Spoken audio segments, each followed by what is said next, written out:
little bit of echo before I can Greetings, sentient beings. This broadcast is not intended for children. There will be strong language and adult themes. Okay, what are we doing with adult themes? I don't know that any adults are here. Yeah, well, we just won't let them know about it. Okay. So, with me today, we have Doc Fearsome, our lovely Jenny Morgan, Howdy, howdy. and the Lavender Lady. Yay! Moo. Moo! Oh, that's your line. I'm sorry. And friends a little later, because I've got some guests showing up around 4. Yep. And in the side chat, I see Greg Hartwick. Hi, Greg. Yay. And Godless Sewing. Yay. Hi, Will. Did you somehow not get a link? And Nerdy Rodent. No, wait a minute. No, Nerdy is UK, not Australia. What am I thinking of? Okay, somehow Will is not in any of the groups that I'm posting links to anymore.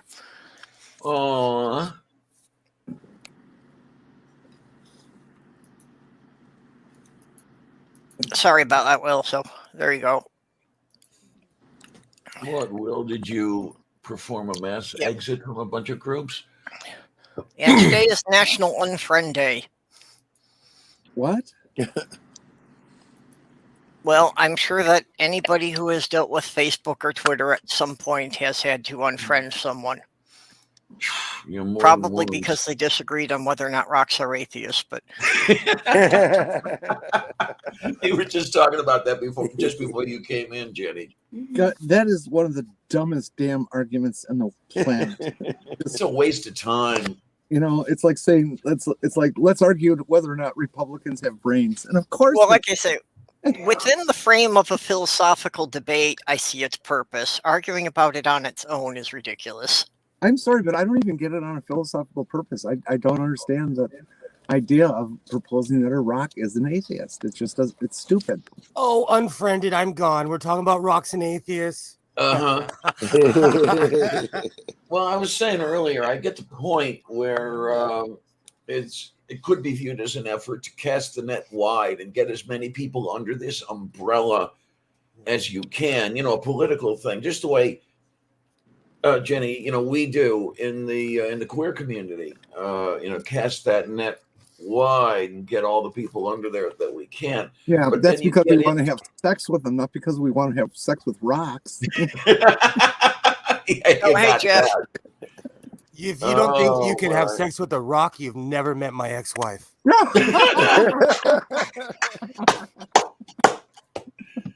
Oh, yay. So Diane and Will are both still very stable. Mm-hmm. Oh, you can tell the last time I was on stream. Let me make this bigger. Oh, well, I didn't realize that Diane hadn't corrected hers, even though I was in stream with her on B's channel the other night. I kind of like that name, a very stable sewing table. It's got a good flow to it. It is nice. I did it for a while to troll Stool, but he did that English thing where he tried to act like he didn't care. Then he sent me a private message and told me to F off. Well, that's just Stool's way of saying good morning. Hey, Jeff. Yay. Hey, how's the framing on my shot?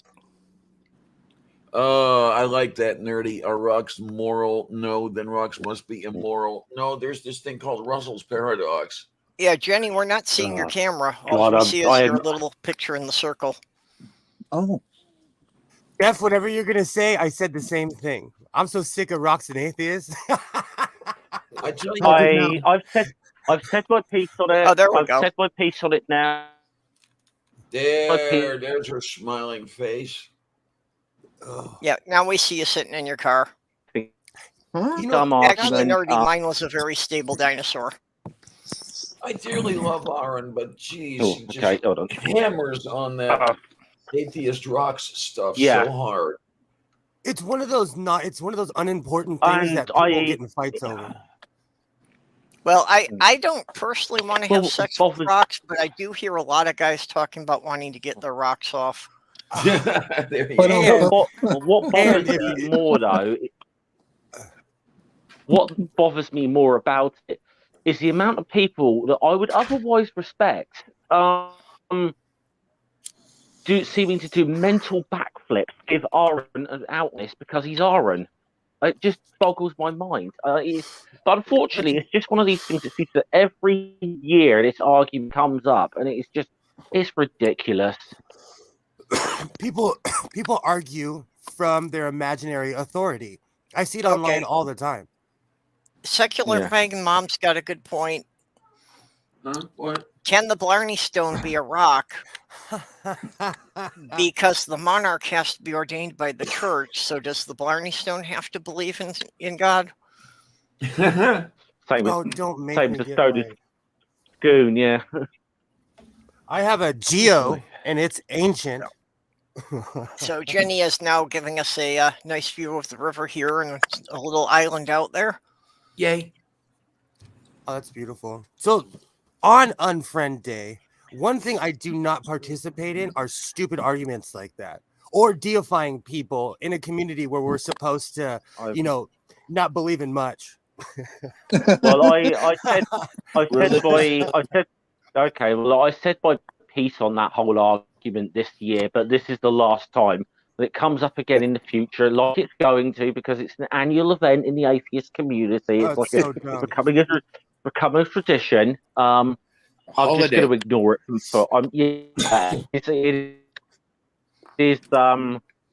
It's like an annual bloody event that we have this schism over whether a fucking rock is an atheist or not. Deck the halls fucking with box ridiculous. bags of rocks. Can I just take a moment out to say hi to Doc? Hi, Doc. How are you? Hi, Will. I missed your lovely voice, so I have to say hello. It's been a while. I've been hiding in my cave, and there's no rocks in here. Are your vests atheist? Well, they were made by one, if that helps. I call it because I'm not an orator, but I call it the Toy Story theory, where everybody wants to give everything a soul. Souls aren't real, Woody and Buzz aren't real, and rocks are not atheists. Get over yourself. Buzz is real. He's a Facebook friend of mine. Are you implying that some of my toys don't have souls?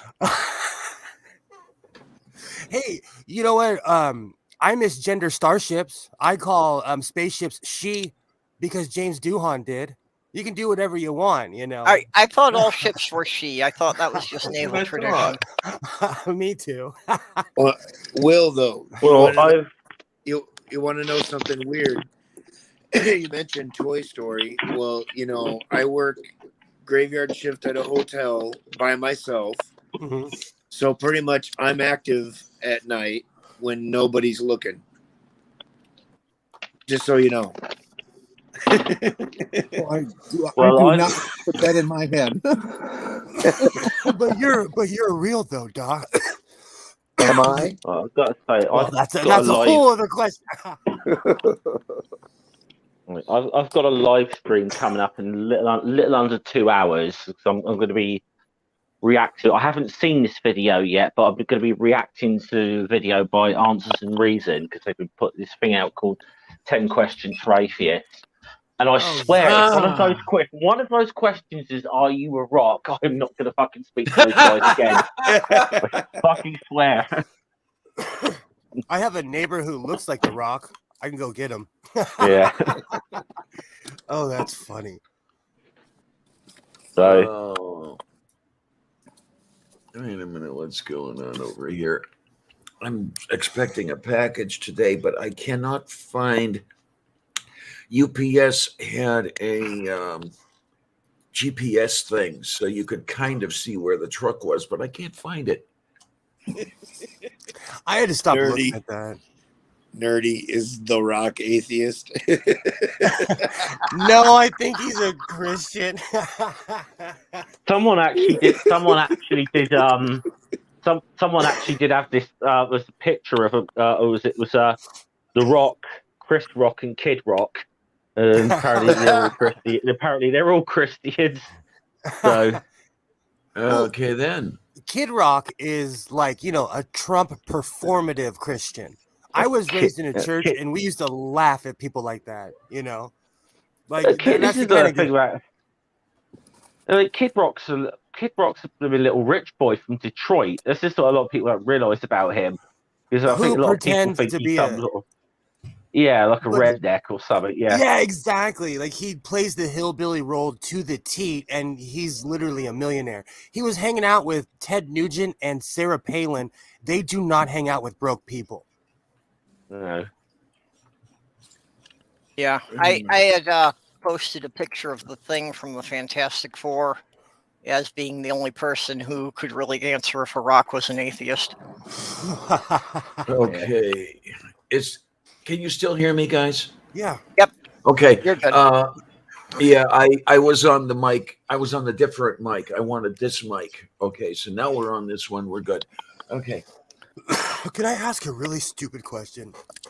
Can I give you a really stupid answer? What in the hell started all of this in the first place? And please don't tell me it was an argument with R and Raw, and we're all just like, Oh no, he didn't invent it. He didn't invent this argument, but it just seems to be one that he seems to return to every year. It's been him the last few years that's seeming to be pushing this, but he waves that flag. I'll tell you, I love him dearly, but this is one area where we disagree. Yeah, I mean, I don't even understand the. Like, okay, what do atheists say to that questions, and what do Christians say to that questions? Yeah, I've heard it explained, and I still don't get it. Hey, we got Lone Wanderer. Yeah. Hey, Lone. Yeah, I really haven't heard Christians really weigh in on it much. It seems to pretty much be an atheist argument. Yeah. It seems to be, unfortunately, it seems to be like a logical rabbit hole you go down from making an logical argument, which is what Aaron's doing. Because Aaron approaches a lot of his stuff from an activist point of view. Which he does a great. Now I'm not going to say that he does a great job as an atheist activist, but compared to some of the so-called atheist activists out there, I'd much rather a guy like Aaron Ra than some of the others or whatever speaking on my behalf. But it unfortunately though, because it's they push a certain definition, shall we say, which is trying to include more people under the banner of atheism. Which is for a political reason. That is a logical consequence of where that argument goes. And the funny thing is, as an atheist, my argument is whatever. Just wash your hands and stay over there. I mean, I did a video. Well, I did a video about the other day, and I basically brought up why it is I don't feel I can join any of the atheist organisations that sort of necessarily apply to me personally in the UK or any of the international groups. And it's because they keep hiring guys like John Richards and David Silverman and people of that ilk. I don't want those people speaking on my behalf. Did you see that? I can't join, especially not Silverman. Oh my God! Did you see that quote that Silverman made that was going around tweets yesterday? It was made a video. Was the thing absolutely the other day. Which quote was this? I saw him putting up a whole bunch of stuff. A whole bunch of drivel. About his thing about the Rittenhouse. Rittenhouse. Yeah. I haven't seen it. So I went full Steve Shives about a month ago, and I've blocked half the internet, and he was one of the first people I blocked. Yeah, he and I have had some words. He's called me a few choice names, and it's like, I used to respect him. Really, it was a Yeah. day. I just don't need that in my life. Yeah, he's gone off the deep end. It's like, he goes out of his way now to piss off big groups of people. I wonder if something snapped when he got removed from the presidency. I think he has always been a provocative arsehole. But I think a lot of people have twigged onto it more now because he's gone so far the other way politically. And yes, I do think him getting removed from the presidency of American Atheists, and I think it's best not to get into any of the allegations that were made around him around that time. Oh, right, right. But I think it's best not to get into them too much because they're quite, they're but it's not a pleasant thing to get into as a discussion topic at all. But if somebody wants to make a hate video about me, please do. I need more subscribers. I think he's always been a provocative.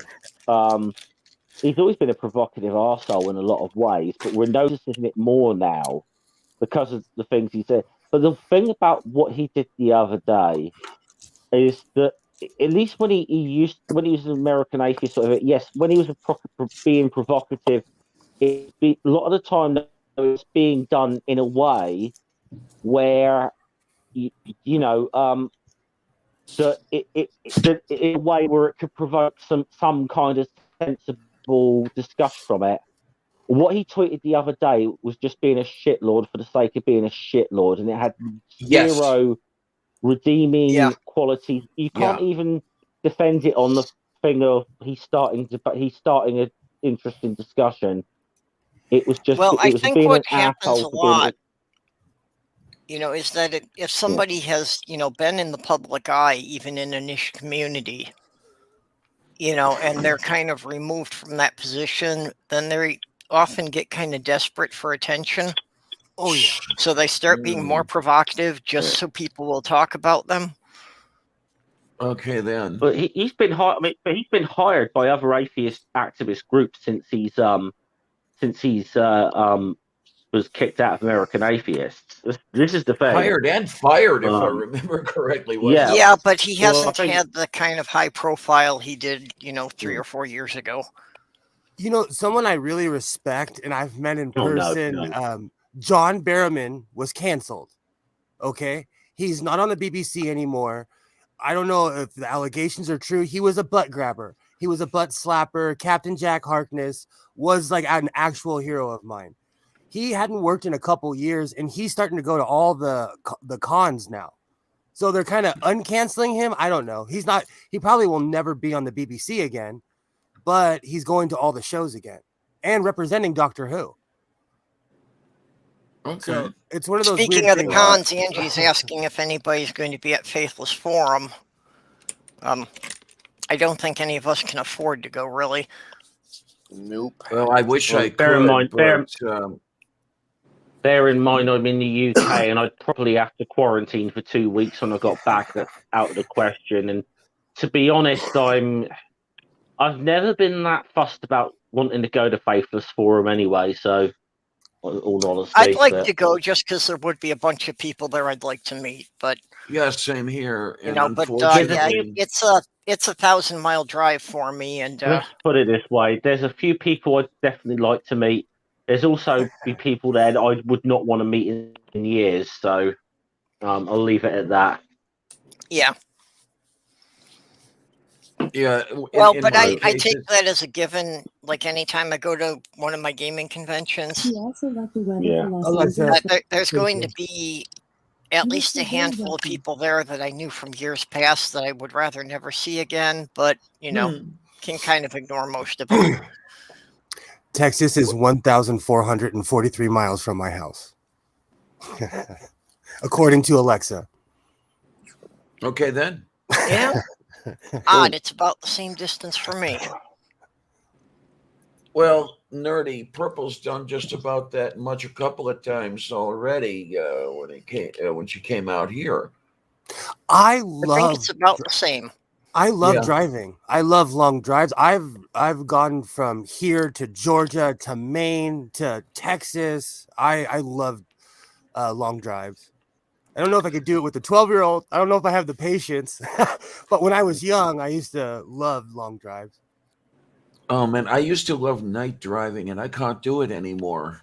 Is it because you can't see the road? Yeah, the glare from the headlights and everything. It just fucks with me. It exhausts me. Well, I actually get exhausted trying to see the road. I gotta ask from time to time because I'm light sensitive in my eyes, but is it just me or have headlights gotten ridiculously brighter? Okay, I so think the latter. they have. the blue halogens are definitely a problem. We had a law where you had to have standard lights forever, and for some reason that law went away, and it's like every other car it will blind you. It's insane. Everybody has those halogen lights now. Yeah, it's most cars where I'm at anymore. Sometimes it's the blue ones, and which are really bad. They just really drill into my damn skull. For me, But- Actually, for me to drive to Faithless Forum is actually about an hour shorter than when I drove to see Diana. Oh wow. Well, But distance-wise, they're I'll- both about the same. They're both about 1,200 and some miles. That's crazy. That's Yeah, crazy. when you go down to Here's the Texas, you go problem. back in time also. the Yeah. the last. Actually, the it last says an part- hour shorter. It's probably more like 2 hours because I probably waste another hour going through all the toll booths. We always say here, And that's just getting well- through Chicago. when you leave. We always say that when you leave California, for every state you head towards the south, you lose 10 years. You lose 10 years. So by the time you Oh. get to the south, it's 1950. Yeah, well, Well, they actually, want- nerdy, see, that's part of my problem is on a 19-hour drive, I only blink about twice and my eyes dry out. Well, they might not want me there because the last time anyone on YouTube from the county of Hampshire in England went to Faithless Forum, they managed to cause a schism in the atheist community of Austin. So they might not want to make that fucking. They might not what. They might think lightning will strike twice, even though I'm like a fraction of the size of rationality rules. But so.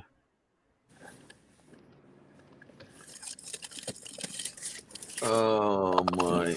You know what? That is another thing. Texas has lost its mind even more By than Texas usual. standards. Yeah, even more than usual.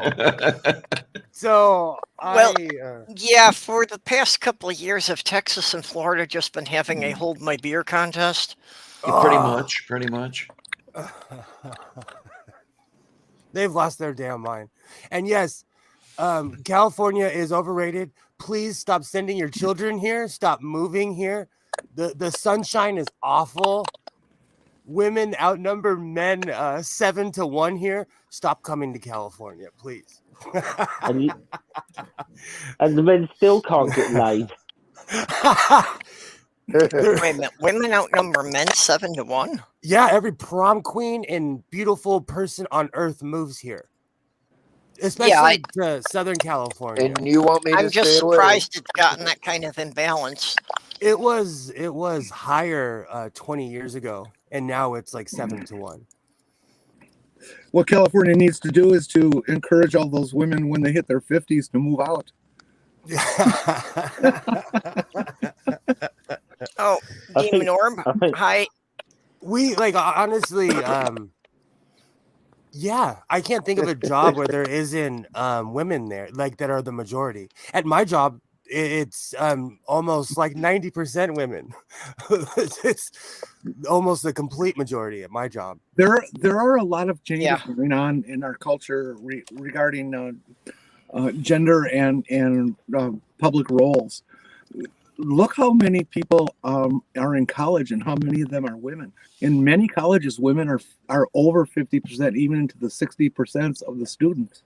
I saw some articles about that. Yeah, where men are basically saying screw college. Oh yeah, There- I there grew are- up. Oh, sorry, Jenny.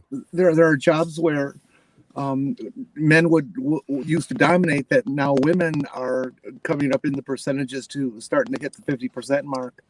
Well, I don't know, how it would affect the gender ratio, but more and more people are realizing that going to college is a losing bet because you come out so deeply in debt that what you're going to get for the better job is not going to cover the debt. And meanwhile, like a welder here in California gets rich. Some kid fresh out of school will make more money than that person going to college is going to make in a year. That's why for a lot of people, going to a technical school for 2 years is a better option than going to a 4-year college. It's sad, but nowadays, at least here, you get more clout if you have a technical certificate than a college certificate. Yep.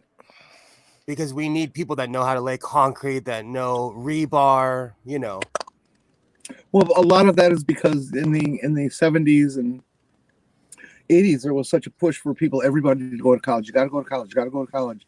BS is the new high school diploma. And the poo-pooing of blue-collar jobs, you can't be that. That's a dirty, filthy job, and it means you're stupid if you have it. Things have changed. Now we're starving for tech. Well, also in the 80s and 90s, there was a big push for the technical institutes pushing everybody into, computer programming or, computer maintenance. Yep. So, I think we got a lot more people into that and lacking a lot more in, what Will was saying about the practical fields of the building trades and that. Even they always, what was this saying? Capitalism creates shit jobs. During the summer, I get paid to remove rattlesnakes because the city doesn't do it anymore.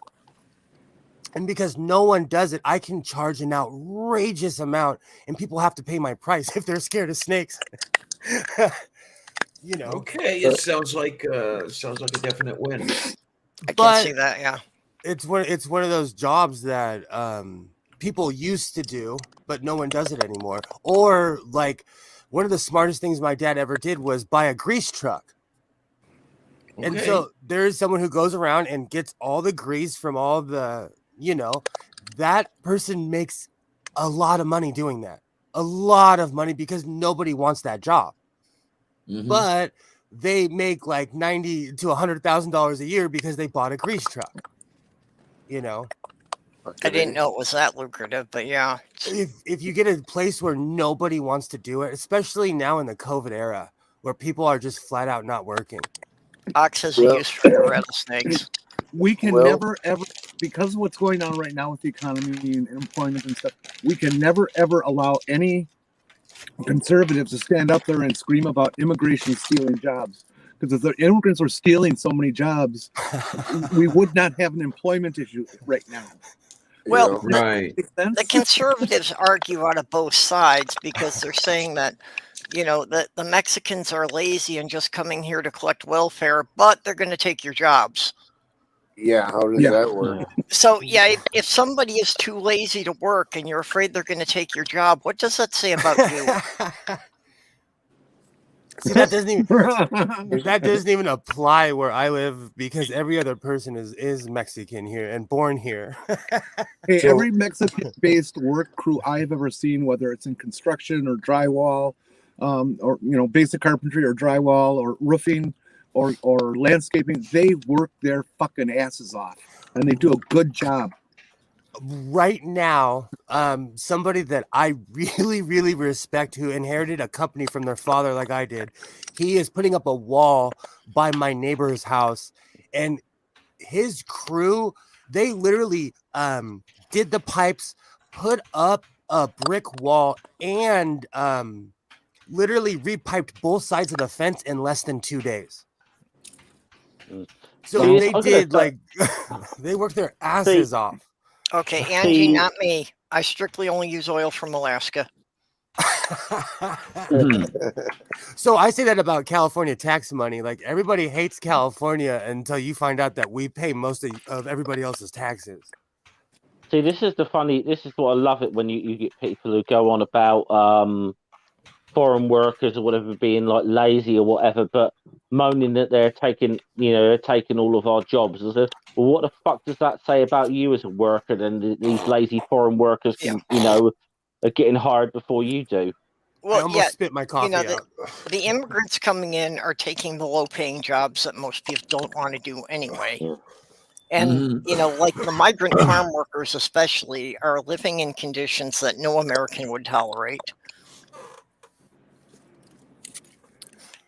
And that's been a big problem the whole time Trump was in office, that they tightened up all the immigration things. And that's a big reason why we're seeing the rise in grocery prices now. Yeah. Because they couldn't get enough migrant farm workers to pick the crops. Absolutely. And 20 to 30% of the crops were rotting in the field just because they didn't have enough people to process them and get them to the store.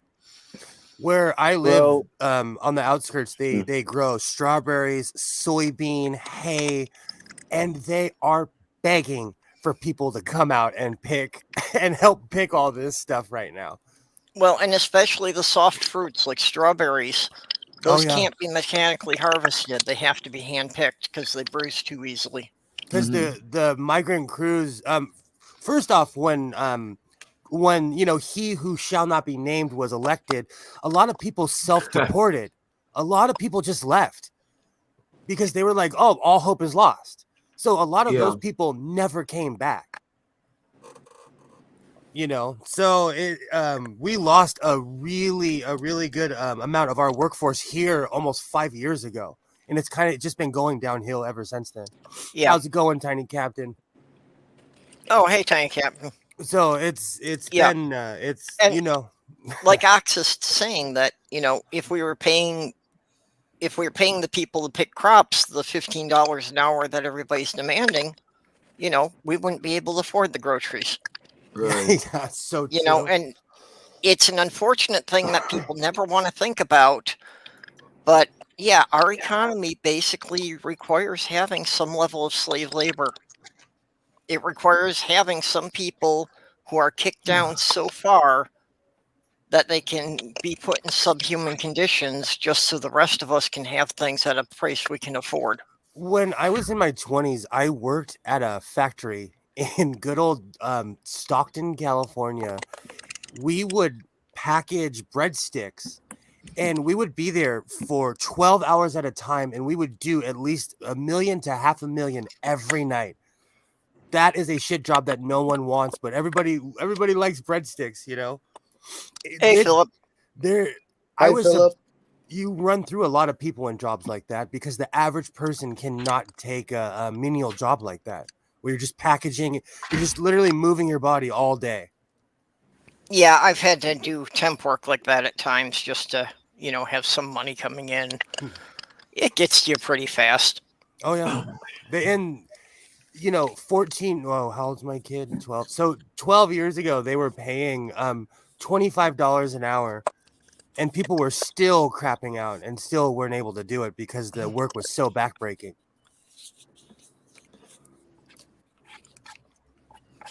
But we like food in this country, What's this? And that's part of the problem is that a lot of people don't realize, how the food gets to your table or the process, Or how many people are involved for it to get there. Oh, yeah. Because it's not just the pick it in the field and send it to the store. There's all the processing that everything has to get washed. Most of it gets, packaged somehow. And then, of course, the truck drivers and the warehouse workers. Exactly. Or that the farmer who grew the cotton that's in your shirt got paid about 50 cents. Yeah. Enough to afford the seeds for the next year. Yes. Which is basically what they do. It's different. Like I know cow farmers that made money, but the only way that they make money is by selling their cows. Yeah, well, that's livestock. It's one of those longer term investment things that they have to put the money into getting the animal in the first place and raise it for a few years before they get anything back from it. Definitely. That's. Did you guys? So I have another dumb question. Did you guys I have hear? another dumb answer. Did you guys hear about that? We're gonna have a turkey shortage. Yeah. I didn't hear about that. So we won't here in Minnesota because we grow most of them. We're keeping them for ourselves. Turkey shortage would be bad news for me. I can't get enough turkey. I heard it about a month ago, and I went and bought a turkey. And my mom was like, "Oh, you're crazy," blah blah blah. She called me 2 days ago, and she was like, "You were right." You should be like us. Only have one holiday a year, which requires you to eat turkey. Yeah, well, we're still seeing the fallout, from when COVID started. And again, they couldn't get enough people to handle the livestock. Mm-hmm. So fall of 2019, an awful lot of livestock got slaughtered. They haven't made up the numbers.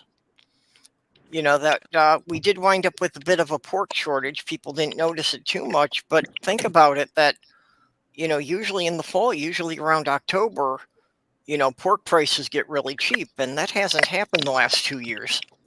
Have you seen how much pork is right now as someone who eats pork regularly? Yeah, well, see, and that's part of the problem we're going to have now with the turkey shortage is that, when other things have happened that there haven't been as many turkeys, people have often gone to hams. There's not that many hams around either. So, meatloaf. I love meatloaf. The same rack of St. Louis ribs that was like $13-14 is now almost $30, at least here in California. Yeah, well, I usually look forward to, getting the spare ribs a couple of times in the fall because they get cheaper. And it's like, no, the price never went down on them. My nephew always puts together the kitchen, the Christmas dinner, and he's completely non-traditional. He does a standing rib roast. And he's really an excellent chef, and it's just exquisite, and it's huge. And this year he's got a very good paying job. This year he asked for donations to help pay for the meat. Oh yeah, it's the price of meat has gone through the roof. Yeah.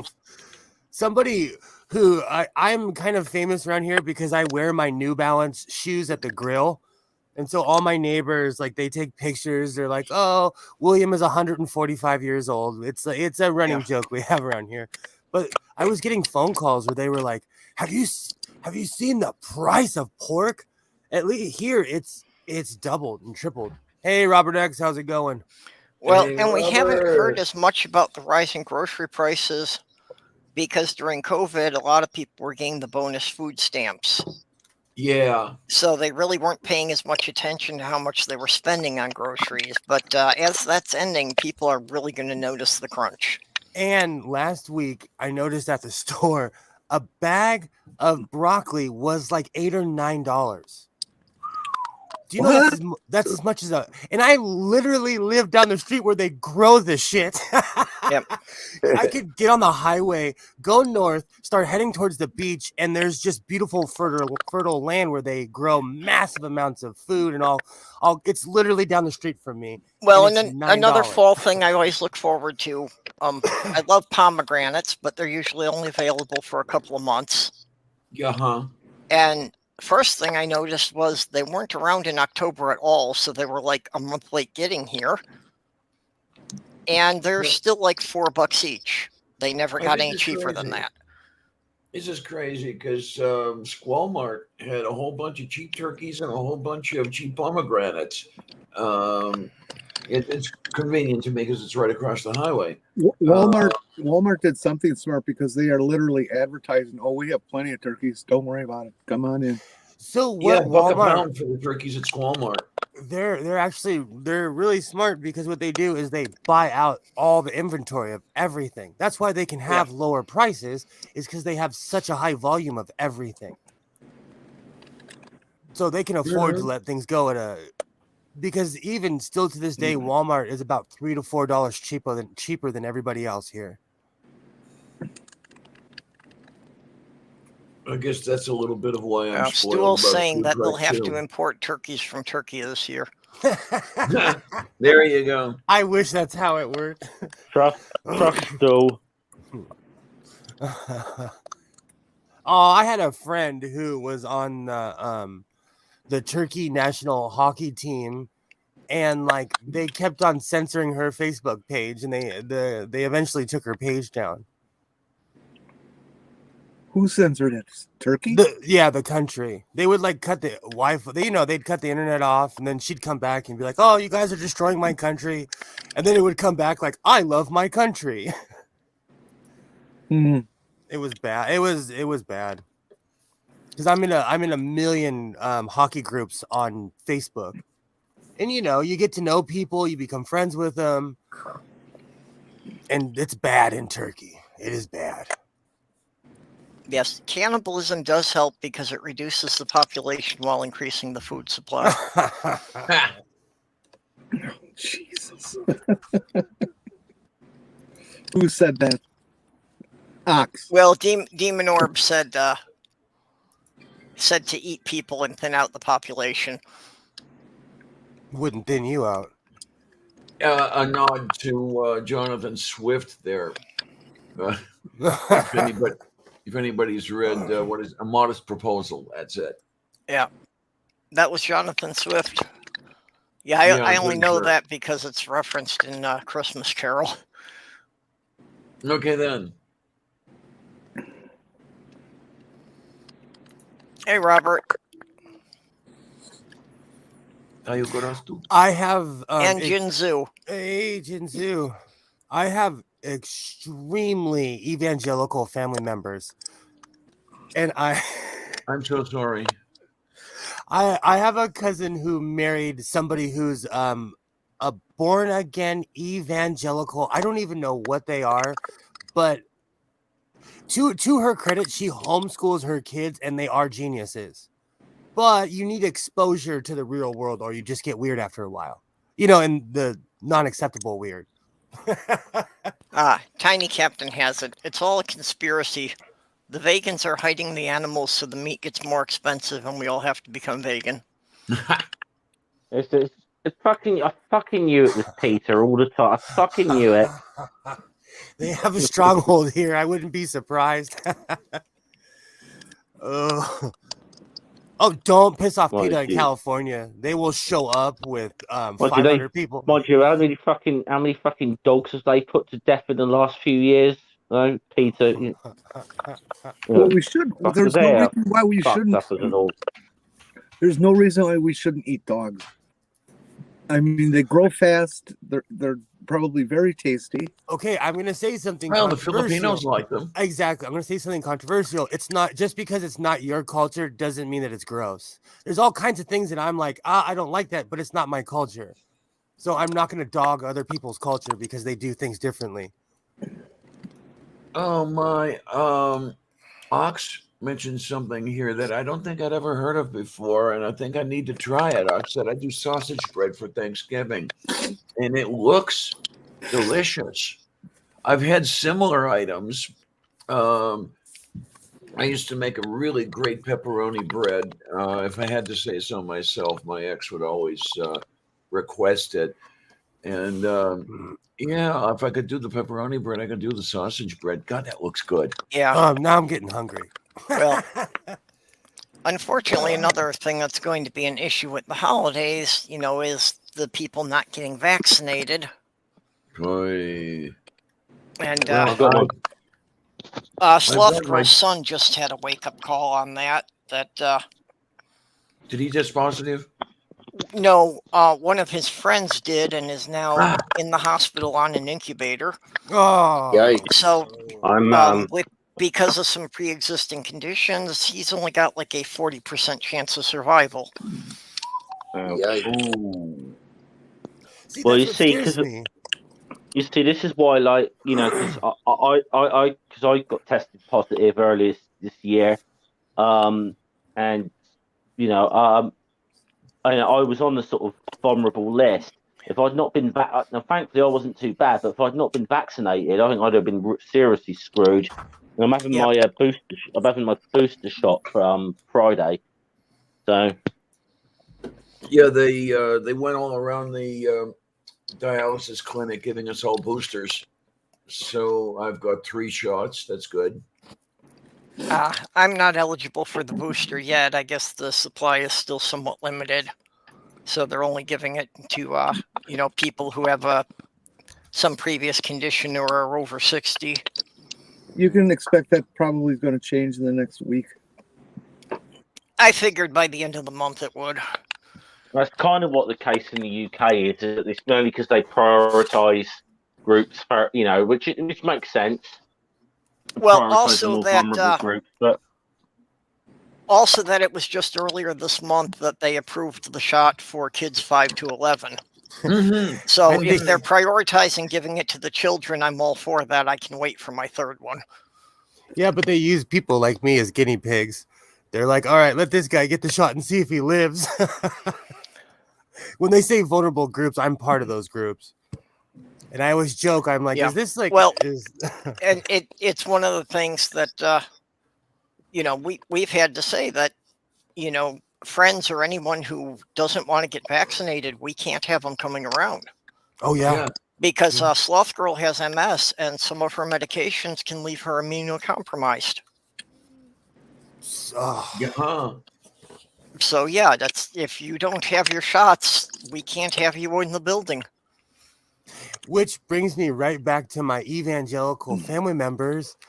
Ooh, that's a good excuse to not have them around this year. Ooh, thank you. No, I'm serious. There's a silver lining to every cloud, right?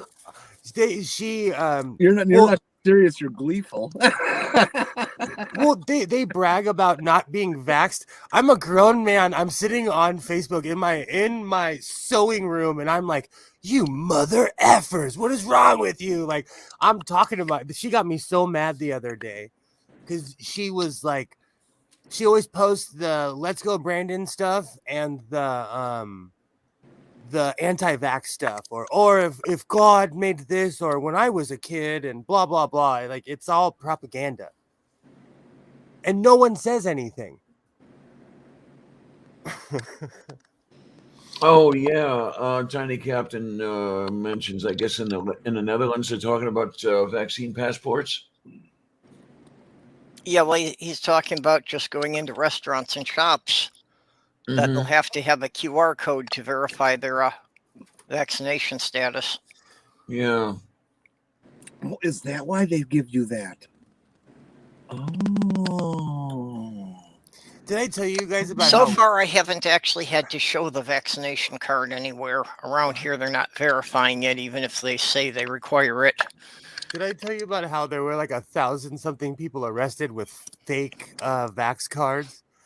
I've seen a couple mentions of things like that. Yes. I've seen them actually prosecuting a couple of people who were issuing the false fake vaccination cards. Well, here in LA, they hit this one group of people really hard, and these idiots spelt Madeira wrong. And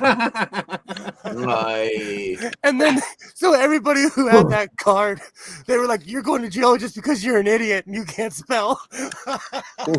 They are not playing here. They are not playing here at all. But yeah, every time I that story, if I'm having a bad day... They'd be seriously screwed if they had to say AstraZeneca, wouldn't they? Oh, it just kills me. Like, these idiots didn't spell check, you know? Well, the more dangerous thing that they're getting is there have actually been some people who work at a pharmacy or a doctor's office who are actually entering the card numbers into the database and then selling them. Mm-hmm. So that if people try to check them, it comes back as being a valid vaccination. I wouldn't be surprised. I live in the land of fake IDs, so I would not be surprised. Yeah, I had heard one case of a woman who was getting prosecuted because she was doing that working at a pharmacy. But they said that she could have issued up to 5,000 false vaccine cards by the time they caught on. Holy cow. That's a lot. Hey, could I change the subject a little bit? Or sure. Kind of shift more lateral here. Speaking of prosecutions, G-Hero got sentenced today. No. What? Mr. Horns with naked chest in the Capitol building. Oh, yeah. Organic boy. Okay, what was their final Organic sentencing? boy is going to prison for 41 months. I don't know. It just seems kind of light to me. Yeah, but it does. But 41 months is better than nothing. at least they're doing something. Yeah. I hope someone gets him in the yard. I hope someone puts him in the hospital in the yard. A similar good note on the courts. Did you hear that Alex Jones has lost all 4 of his suits? Yeah. You know, being sued by the parents from the Sandy Hook. It's beautiful. I love it. Oh yeah. It's great news. Well, apparently they say he lost by default, so I guess he just didn't even show up for court. Exactly. What happened was he refused to hand over financial records that the court demanded because they were looking to see whether he profited off his misinformation, which would be a basis for defamation. Right. Oh. Yeah, he's such an... Yeah, somebody should just ship him to Uzbekistan and leave him there, you know. The moon. I like the moon. Don't do that to the moon. Just send him to Pincushion Island with a pair of buttless chaps. Sorry. Yeah. We have to protect the moon now. It is now a nature preserve for the tardigrades that crashed up there with the Israeli lander. There you go. It's all fun and games until they come and destroy us 10,000 years from now. There was well, you know, without gravity limiting their size, who knows how big they could grow up there. There was somebody in this neck of the woods that, you know, those corn mazes. They made like a 5 or 10 acre corn maze out of a tardigrade. I would like to see some aerial pictures of that. It was pretty cute. That's awesome.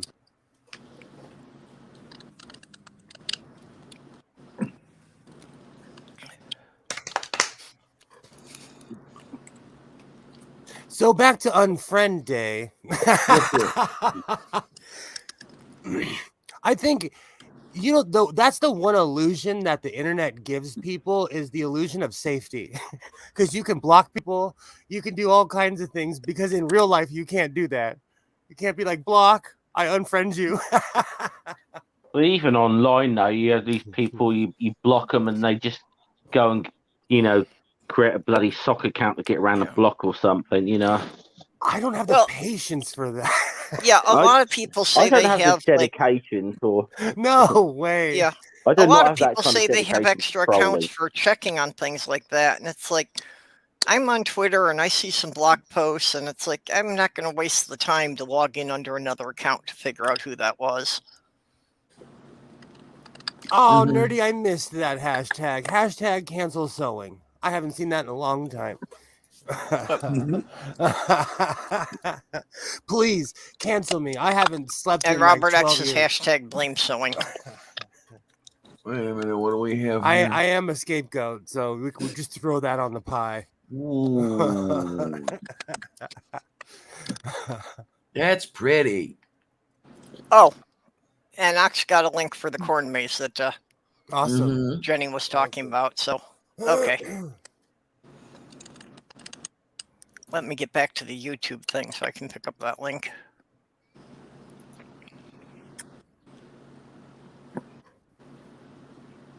Yeah, we've got probably around four or five different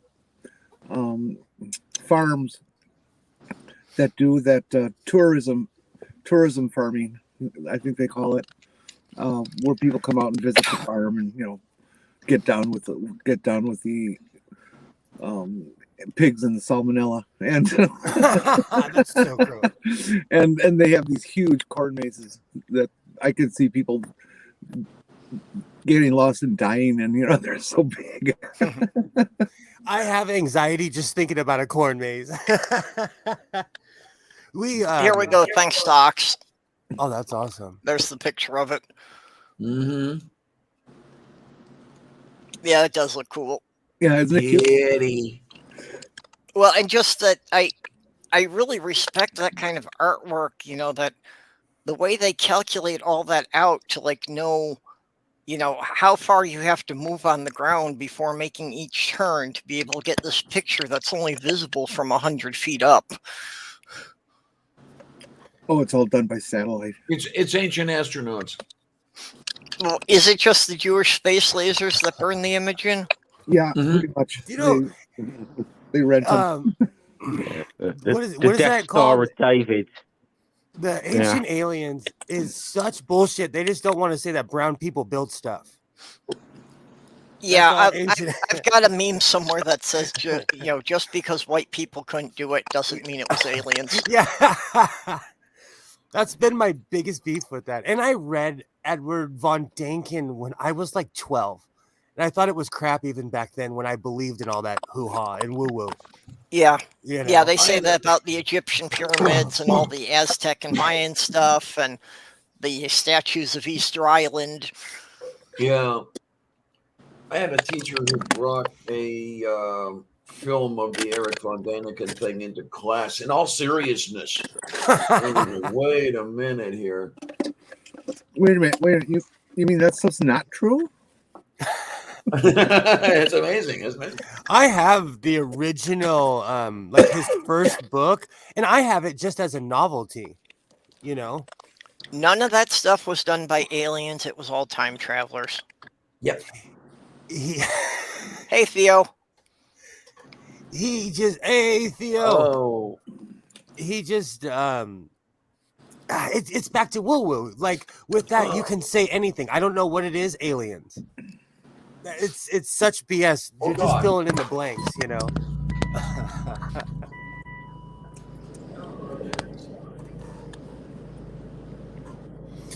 I actually had this argument with a Trumper friend of mine where she was trying to tell me, like, oh, well, we don't know. And I was trying to say, like, just because we don't know isn't proof of aliens. Aliens know how simple Earthlings are, so they communicate in pictures. I've seen some crop circles. Well, to be fair, they haven't been here for 5,000 years, so they don't realize we've developed beyond hieroglyphics. Well, there was there's a guy. I don't know if any of you remember the band from the '60s called the Trogs. Sure. A little bit. Yeah. Well, yeah. Wow. Exactly, Wild Thing. Well, one of the guys from that band was a big, massive enthusiast on like crop circles and aliens and stuff.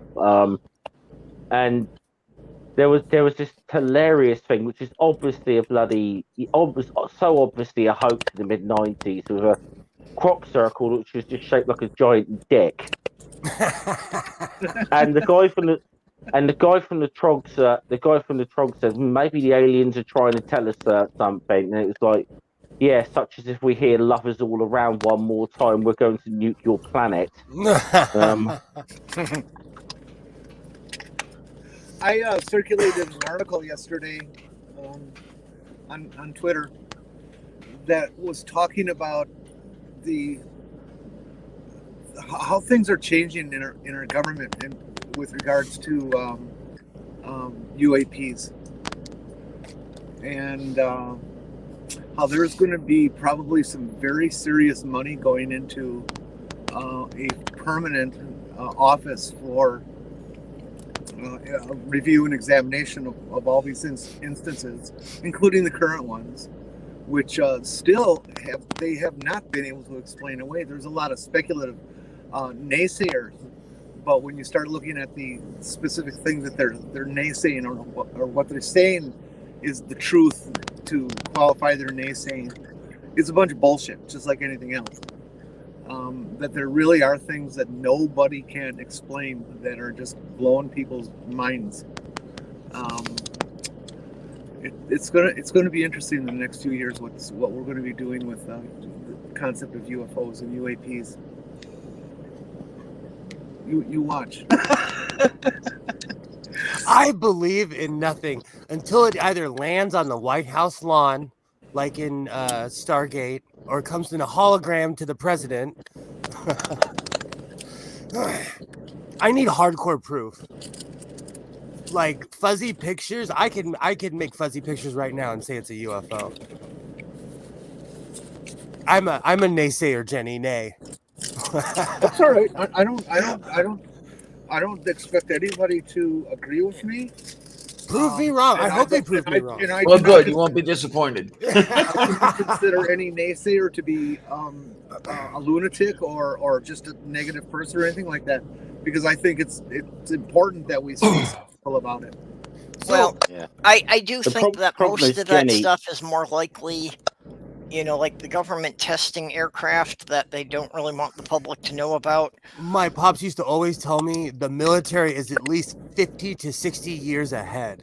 He said they had stuff on the ship in the 50s that they didn't release until the 70s or the 80s. And he was on the Bennington, which was a ship that was about to be decommissioned. The thing is, Actually, Okay. my nephew is involved in one of the new Navy ships. Oh, I forget what they said the classification was. But basically, it doesn't really have any conventional weapons. It is for, more than anything else, trying to black out electronic communications. Okay. And yeah, he can't talk about anything he sees on the ship. That's what I'm saying. And my dad didn't start telling all the stuff that he saw until he was an old man. He didn't start telling any secrets until he was way old. So I think the military, I don't know.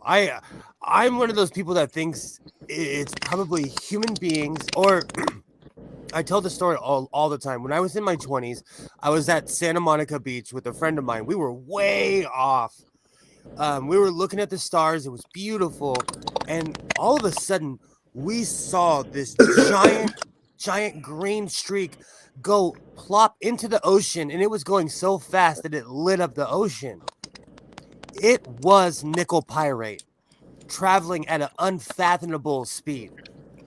When it hits our atmosphere, different rocks glow different colors. Yeah. Yes.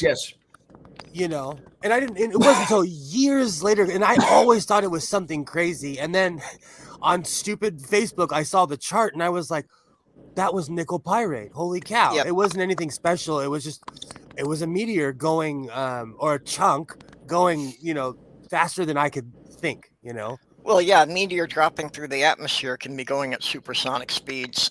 Oh, it hit the ocean. I heard there kerplunk and everything, but Right. it wasn't They're unexplainable. going around 30 to 40,000 miles an hour.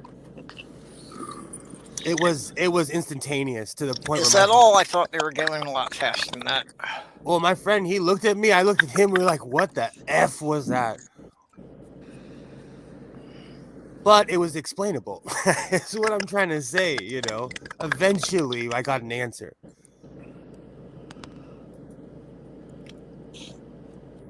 But I'm a cynical nihilist, so don't take any medical advice from Sully. Well, I used to believe more in the UFOs, but again, it's one of those things that the more I studied, the more I found that most of the stuff had, more plausible, less fantastic explanations. Absolutely. Could And be worse. also just getting a better concept for how big the distance is between the stars, that just the logistics of what it would take, even with some really advanced technology, for anyone to get here. Within our understanding of it. Yeah. Mm-hmm. You got to qualify that.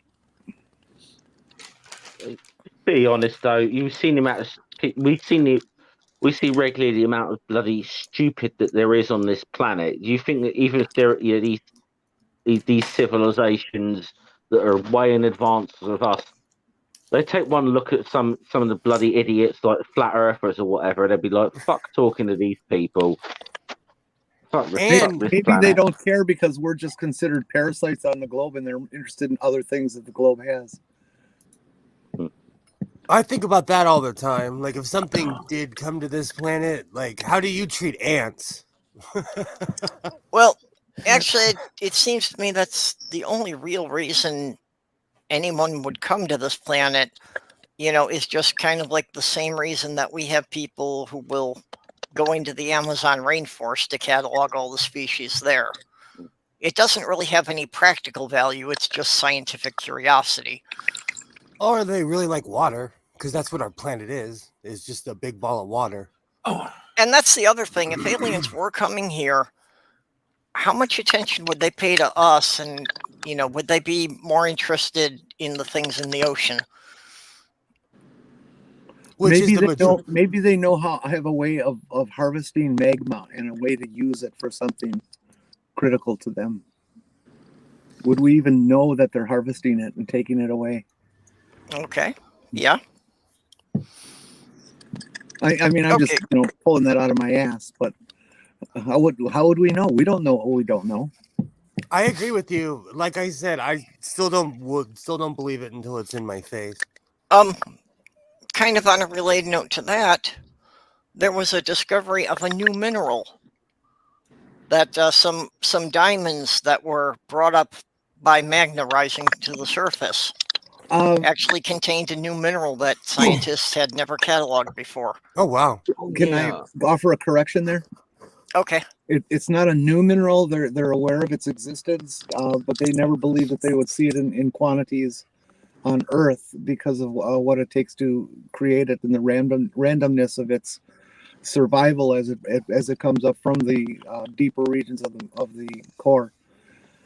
There's also another form of that particular mineral that is apparently to them, the geologists, common to them, not common to us. I've never heard of it before.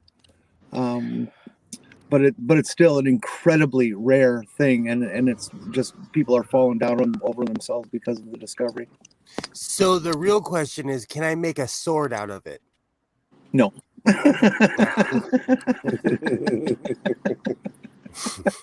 Not interested. No, the quantities they're finding it in are in the micron category. Yeah. Okay. It's not like when you can go out in the Arizona desert and find chunks of meteor if you know what you're looking for. Oh man, I would love to do that.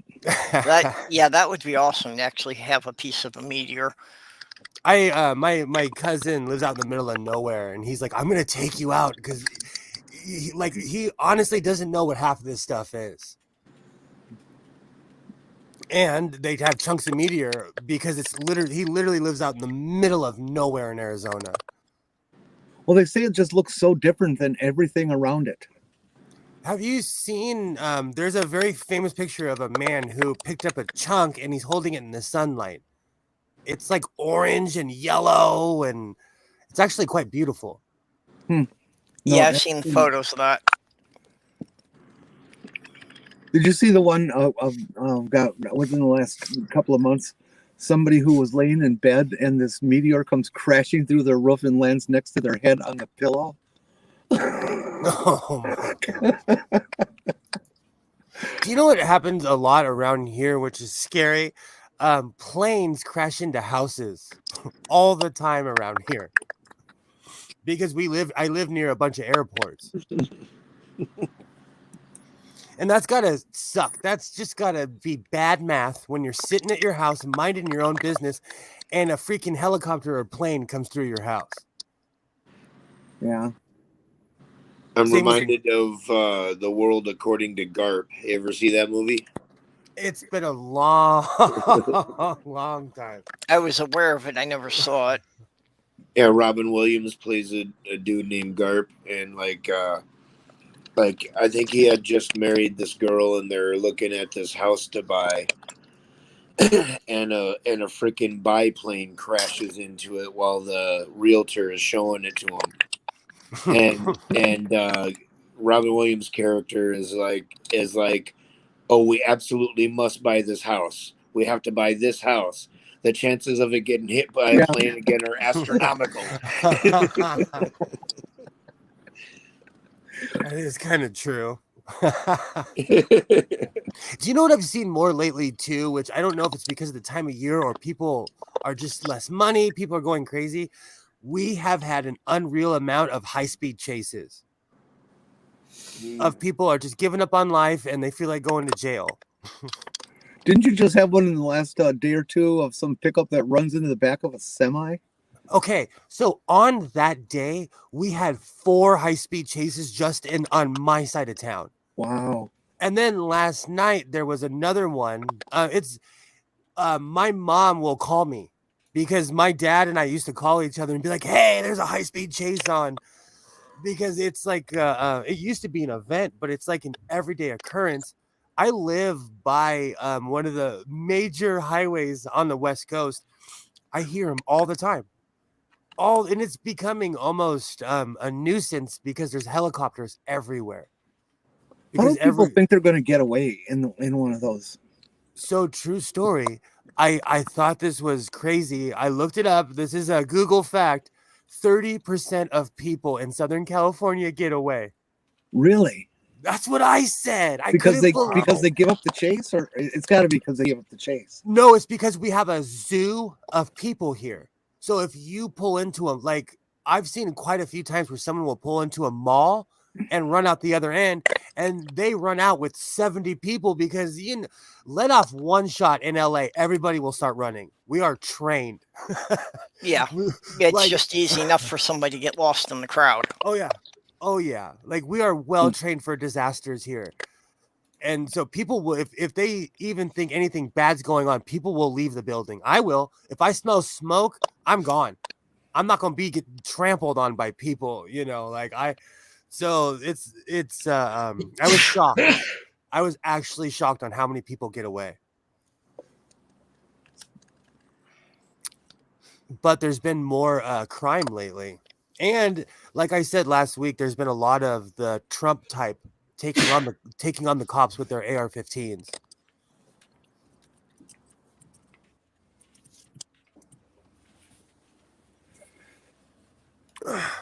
Good old that's the Southern California report. Back to you, Purple.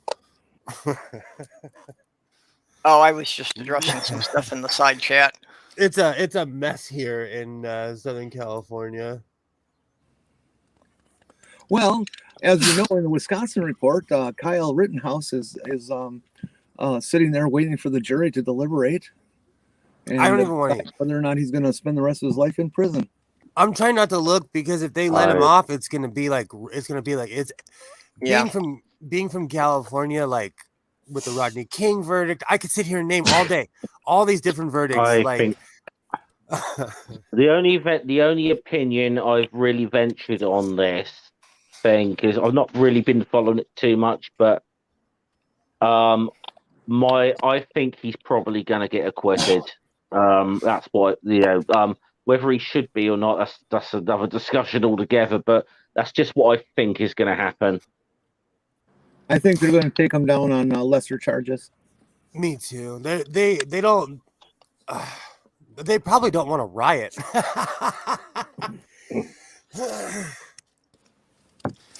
Although, I'm from the area, Kenosha, Racine, Milwaukee. It's all one big megalopolis.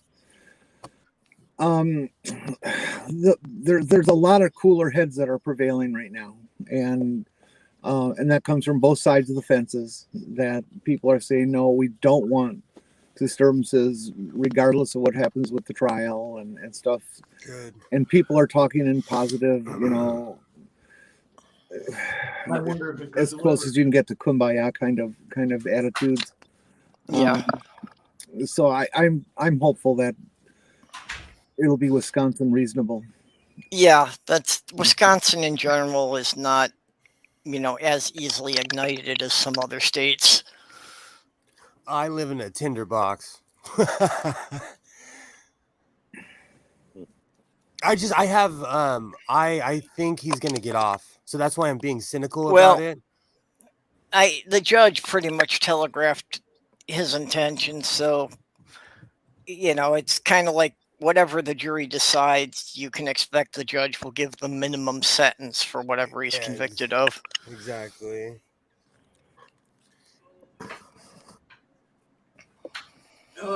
There's just, you know what? Honestly, it's become one of those subjects that I avoid. Like on Twitter, when someone will say, "Oh, I think he's this or that," I'm like, "Nope, that's bait. I will stay the hell away from that." Because really, they're just looking for a fight. Because it's a hot-bedded issue that everybody has an opinion on. Alrighty. Well, it's going to be interesting if he's convicted, because his buddies are the Proud Boys, and they're proud of being armed and ready to kill. And I'm just thinking, what if they decide to let loose? Again, who are they? What are they mad about? Who are they mad about? They don't know. They make this fictitious country that doesn't exist, and they say, "Oh, I'm protecting my country," and blah blah blah.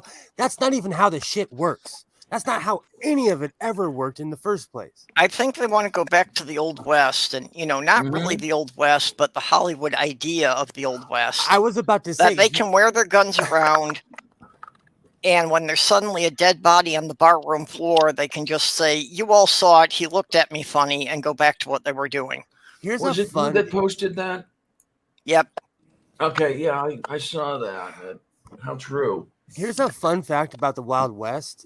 Most cowboys were Mexicans or emancipated black people because, like, cattle rustling was considered an undesirable job. So all these romantic things that they paint weren't even done by the people they think that did it in the first place. And Bass Reeves was a black man. So if you ever hear Clint Eastwood pretending to be Bass Reeves in a movie, he literally is pretending to be an Oklahoma sheriff. Yeah. Well, after the Civil War, there were an awful lot of black cowboys because it was one job they could get. Yeah. Yeah. Huh?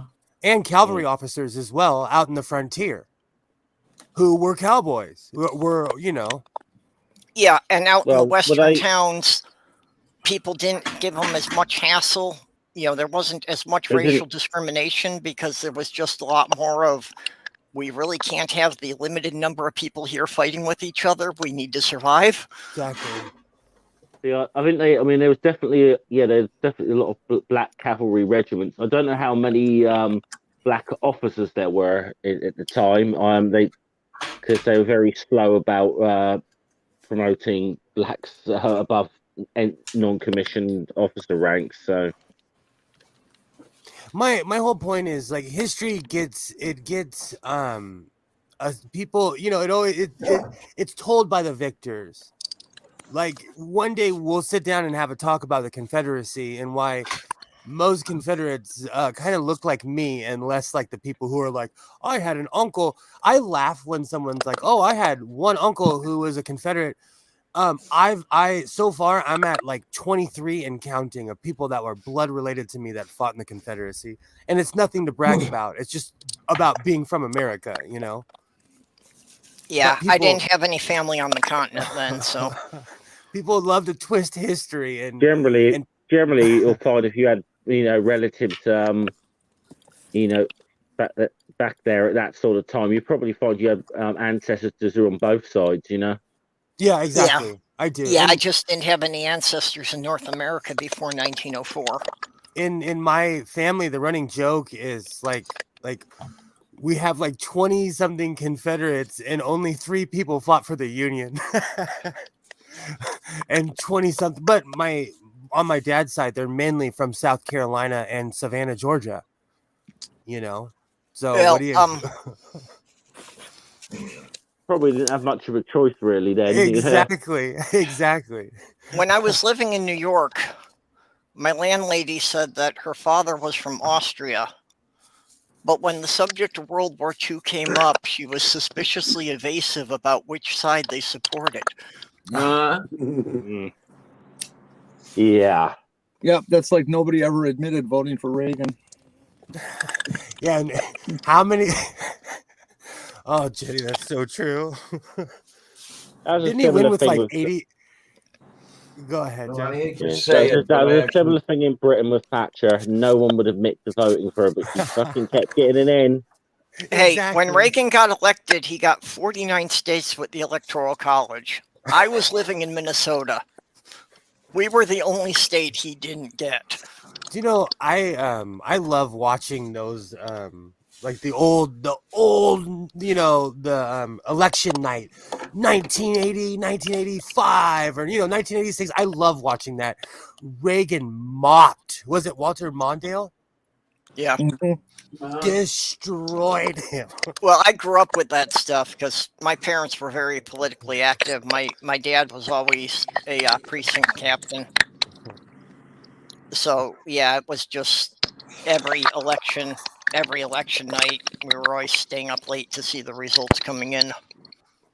I love watching how a lot of the predictions they get wrong. I always bring up Chris and Peter Hitchens, but it's not just those two. Like all the political talking heads in America, a lot of what they said, they're just, and again, they're just people talking. But history proves them wrong on so many cases. It's not even funny. I will say that things like definitely things like our exit polls and stuff now have gotten way more accurate than they used to be.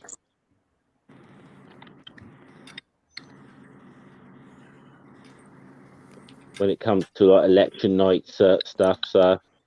Oh, that's awesome, Philip. Jeff and I both have Enfields, and I have a real life Confederate Colt. I used to have an Enfield. Oh, you don't have it anymore? No, I had that. But this is the irony. When I did reenacting, I was on the Union side. When they normally used Springfields, Enfields were generally used by the Confederates. And we've got another new person here, Shan Camp. I just preferred the Enfield. It was a lot blooming easier to look after and wasn't so bloody heavy. Shan Camp, she does she has gaming on her channel. It's awesome. I'm subscribed to her. You guys should all go subscribe. She does like gaming on her channel. Yeah, I hate that YouTube took away the thing that you used to be able to click next to the name and go to their channel. Because I used to always do that. Anytime I saw somebody new in my chat, I'd go and subscribe to their channel, and YouTube has just made it harder to find them. As I understand, well, the thing is, as well, is that you would find trolls that were clicking on and harassing the fuck out of people. Well, is that why they took it away? Well, no, I mean, the thing is, though, you have the problem is now, like, you have people pretending to be other people. You could easily click on it, you see, and go and verify if it was a genuine account or not. Because one of the big things the trolls will do is pretend to be someone they're not. Well, this one was easy because I did a YouTube search and it comes up with the right picture the first thing. I miss my trolls. YouTube is really, really cracked down.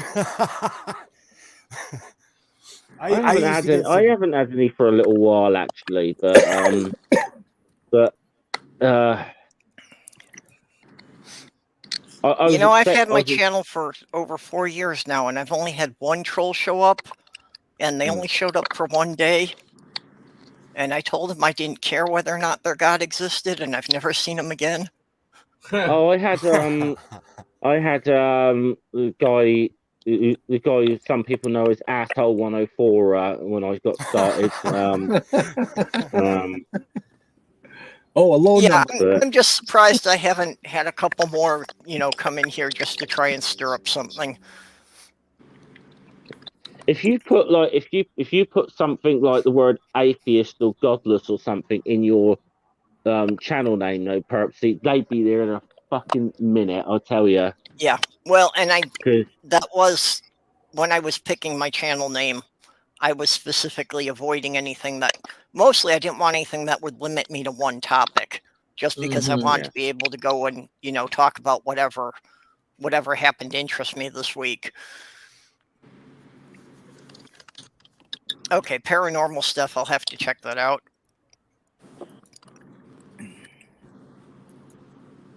But yeah, so I was expecting some of them to come back because I had to. There was a couple of people from that sort of group that I decided to take to task on my YouTube channel a few weeks ago, like Mr. Grasso, for example. He's no longer welcome around my channel at all. Don't want that prick anywhere around. That's one of the reasons that I've gone to straight sewing content, because I got tired of arguing with Christians about something I don't care about. Especially like on Tangelo or like yeah, exactly. You're not gonna change me. Tangelo is not welcome around my channel. Not now he's exposed himself as a complete transphobic piece of shit.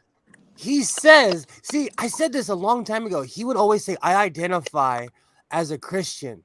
The second I heard that, I was like, fuck off. Fuck off. Oh, I'd known that he was a Christian, definitely. But he's saying that to be an a-hole. He's saying that, like, it's the whole attack helicopter thing. Yeah, phrasing like, it that way is a thing on the trans. Oh, yeah. Yeah. Like, saying I identify as is an asinine thing. Mm-hmm. But the thing is, after he did what he did, though, with Arden, there was people who were still tried to give him an opportunity to say, get himself out from the massive fucking hole he dug for himself. Tucker he just couldn't help it. He had to keep fucking digging, and he's just now he doesn't even like. Now he's not even making any pretenses that he's anything but a fucking bigot now. So I'm just like, nah, fuck him. He's lost. This is the thing. Like there were still channels that were willing to talk to him and have conversations with him, because he could be quite civil at times. And you actually got him in the stream. A long time ago, he's an asshole. He was on B's stream. I was there. He came on. We stopped talking about religion, and he was lost, and he left within a minute or two. Well, B said that he actually had a good conversation with him once, because before he came in, he said he wasn't going to discuss religion, and they talked about sailboats. Yeah, I was there. That's the exact conversation. Like, but the second we went off of sailboats or Jesus, he left the conversation because we were out of his depth. All these people know is that stupid book, and I don't have time for that ignorant shit. I just don't. Most of them don't even. Most of them don't even know that well. The more and more I get into it, I stay away from the zealots on both sides. That's atheist and Christian, because it gets annoying on both sides. You got to have balance. Yeah. Agreed. Well, for the most part, I don't really get into the religious discussions. And I've stopped watching a lot of like hardcore anti-religious stuff. And I still watch Prophet Azad. I'm going on like 3 or 4 years of watching that. Like there's still certain people I watch, but I don't like good. I'm not super about trashing religion anymore. Zod is awesome, though. Absolutely. Yeah, Zod. I like listening to Zod. Yeah, Zod was one of the early ones that I found. It was definitely one of the first that I found, and I'm still subscribed after all these years. And lately, I've been listening to a lot of Surus. I always liked Surus. I haven't actually listened to him in a while though, but I always liked his stuff. I think Surus was possibly the second community member I met.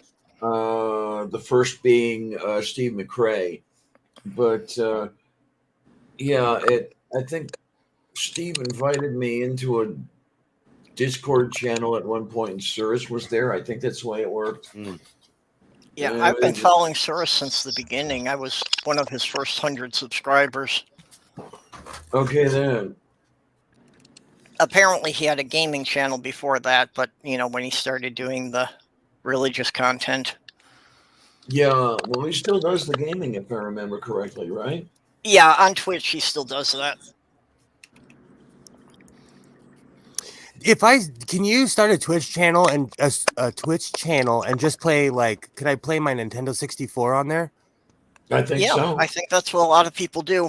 Because I have an emulator, and so my 15-year-old Mac desktop, because I'm outrageous. I have 6 Macs right here because I'm crazy. I'm an archaeologist. Okay, But- the M word. I missed something. I'm not sure what the M word. But He who shall not be named. Oh, okay. But Yeah. my 14-year-old desktop Apple computer is slowly starting to die. But I have an emulator on there. Well, no, it's basically I can play my Nintendo 64 online. But I was thinking about hooking it up to my other computer. But is someone gonna want to watch me play Star Fox? Well, there is a huge community that are interested in, the old You 8-bit, Dude, if you 16-bit got 2 games. rock, I'll watch you play that. I have You got all 2 rock. I do. I have Turok. I have Fucking love that game. me Yeah. too. I'm sure you could just play your Nintendo games on there and you'd find an audience. And I have a Sega too. And the emulator, I could plug both into it. But I was like, would people care? Which Sega? Oh, it's not an emulator. I'm sorry. I can't speak English properly, even though it's my first language. It's a cord that connects from my computer to my 64 that allows me to play it on my computer. I don't know what it is. Yeah, it just lets you feed the signal through the computer. Yeah, it's a little box. Which Sega you got then? Which console? I have the first, well, actually the second version because it's a little bit bigger. Let me look at Right. I am somewhat interested. Sega did like numerous consoles though, because they'd I don't think it's sold very well in the US, but the Sega Master System was a massive seller in the UK, and it was I think it was as good as the NES. I really do. And then we had PlayStation. Sorry. I am kind of interested in getting a Commodore 64 emulator for my computer, but then I would have to dig up a 5 1/4-inch drive so that could read the old Commodore discs. I still have a box full of those, including the only surviving copy of my first manuscript. My first novel is only in Commodore form, so I can't read it anymore. I was thinking about. I'm going to have to jump off in a minute because I've got a stream starting in a little over 20 minutes. So awesome. Okay, we'll catch you later, Jeff, and I'll be watching your stream later tonight. Great talking to you, Jeff. Cheers. All right. Good, Jeff. Good to see you, kid. Good to see you. All right. Oh, and then there were 5. I just don't. It's one of those things because I watch extremely odd stuff on YouTube. I watch people sew. I've learned so many different styles, and it's the most boring thing if you're not into sewing, Well, no, I get that, because like I watch like woodworking channels and Lego builds. Mm-hmm. Like I love boring stuff like that, but I take time off of Star Fox because I got so good at it. I could beat the game in like an hour and a half, 2 hours. Where it became like almost automatic, where I was just clicking the buttons, But I don't know. Let's do that as a round table. What's the most boring thing you watch on YouTube? Let me look that up. Boring thing. Yeah, what kind of hobby or craft thing might you watch that most people would just consider to be dull? Okay, I watch there's a channel called Railfan where they have live cameras at different rail yards around America and some in Canada. I effing love it. It's literally a live camera sitting at a train station. It's the most boring thing on earth. I love trains. I've seen some of those channels.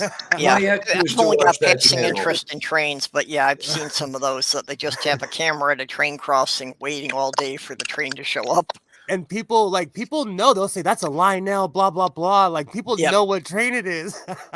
Yeah, well, that's it. I watched it and I've heard like the guy narrating and like, each one of the cars in the freight train about what it's carrying, what its cargo is for each car. Let's see. Oh, I watch a lot of British people who sew. Yeah. I mean, Okay, Diana, you were perking in there about the trains. Yeah, my ex used to watch that rail fan channel. She loved rail, that sort of thing. Now, as far as I'm concerned, I suppose a lot of people would think it boring, but there's a geology professor that I watch. He broadcasts his lectures in class. A guy by the name of Nick Zensner, Okay. University of, is it Eastern Washington or Central Washington? I forget.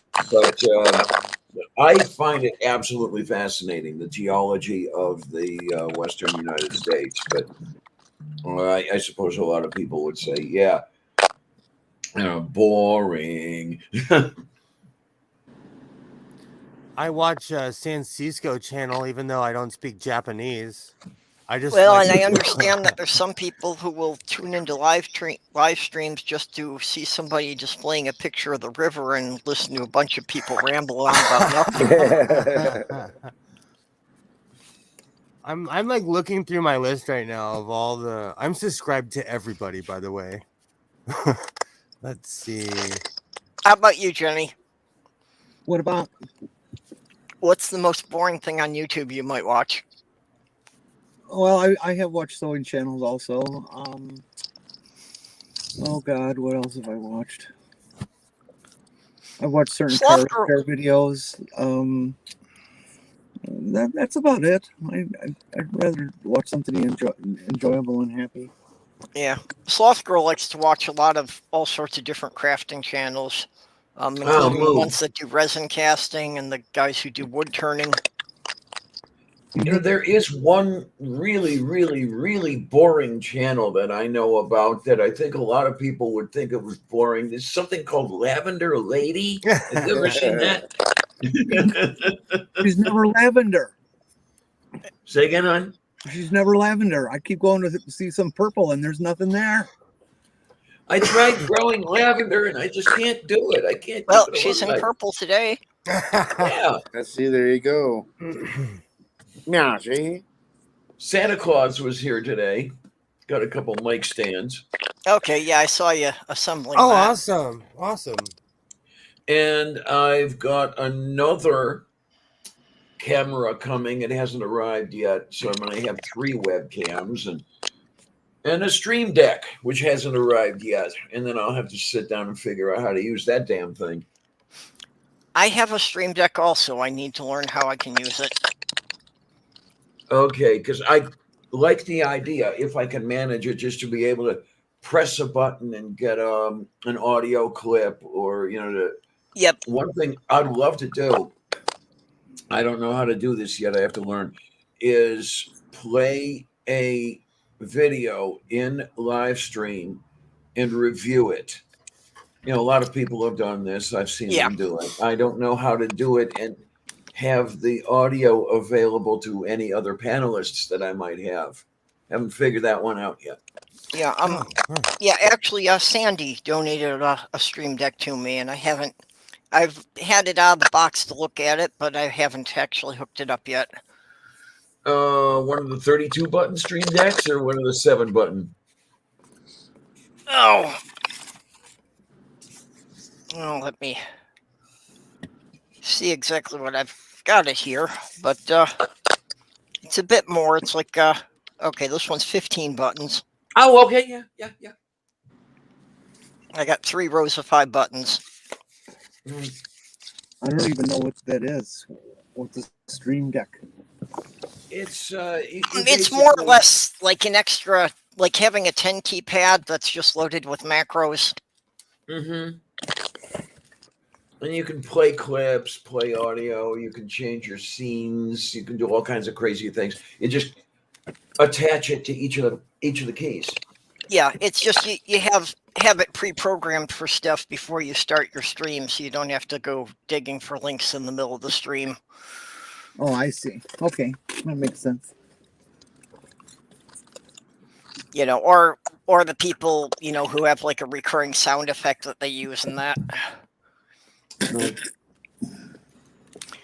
Yeah, I have to try again to see about there's something wrong with my YouTube account that I haven't been able to get OBS to cooperate with it at all. So Well, I may that's wind since up day having one to that- move. I may wind up having to move the live streams to my backup channel. You've been talking about that for 3 years. Yeah. Because every time I Just talk about do it, every time I talk about it, somebody says they've got a way to fix it. So I wait for them to help me, and then they give up because it's some weird thing that nobody can figure out. But, you know, it's like every time I mention it, somebody comes out and says, oh, that's easy. I can fix it for you. Just go start a new channel, Purple Rhymes with Orange 2, and you're golden. Just get it done. Oh, just like Devin, whatever the fuck his name is, Atheism is Unstoppable. I think he was up to Atheism is Unstoppable number 896 by the time he quit, right? I have a backup channel. It's called Godless Sewing's Sock Account. I like it. I like That's literally what it's called. I love it. It's sitting there waiting for me to get canceled. YouTube's weird. They've really been messing with my channel, but I'm not alone, so I don't feel bad. YouTube's really cracked down on my channel because I rip things off the internet and use unlicensed stuff.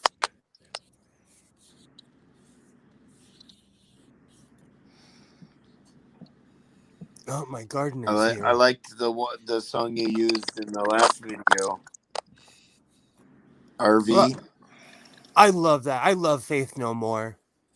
I absolutely They're a beautiful love band. That's that's one. Still to this day, I kind of laugh because 100 years ago, my dad looked at me and he was like, "One day you're gonna grow out of this shit." And it's like 30 years later, and I still listen to it. I still listen to it. I got a perception project for you. Okay. You're familiar with the original Nintendo Super Mario Brothers, right? Well, very well.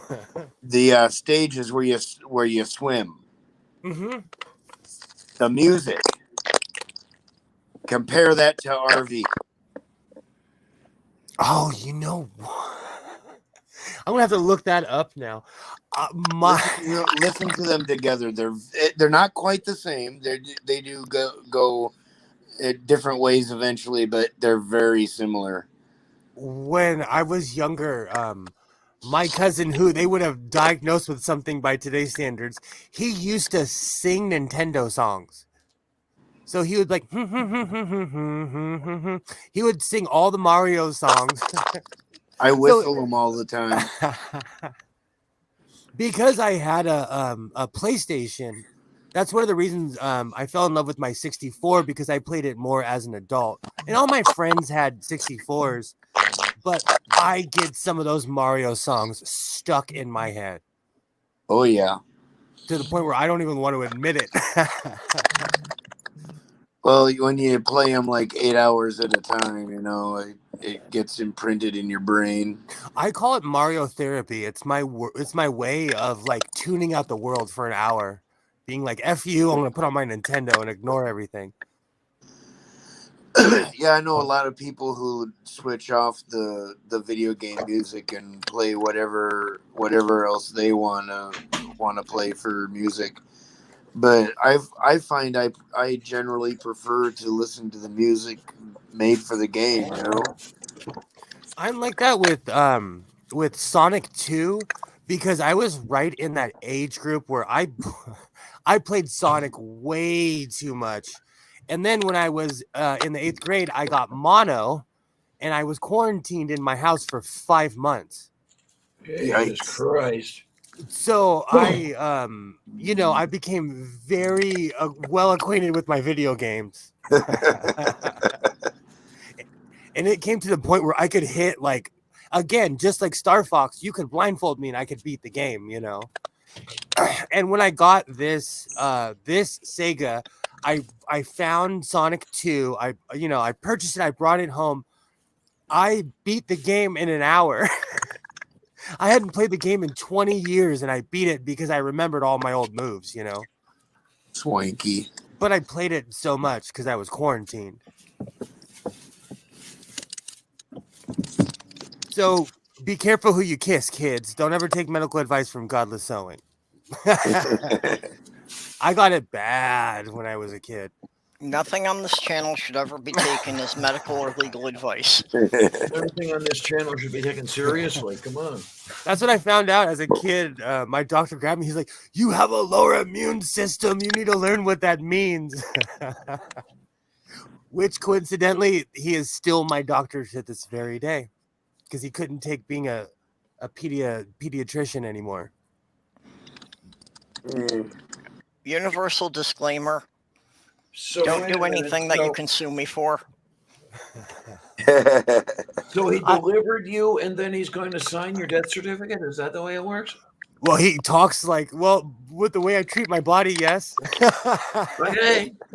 Well, I'm one of those people, like, I was born, I only used like 60% of my lungs, and I smoked for 20 years. And I was gone from the time I was 17 until I was almost 29, until Isaiah was born. And I'll never forget, I walked back in, I finally got insurance again. He was there. First thing he said to me was, "I can't believe you're still alive." Well, I was going to say it's a good thing that you only use 60% of your lungs, because after smoking for 20 years, you probably don't have that much left. Yeah. Oh, I effed myself over.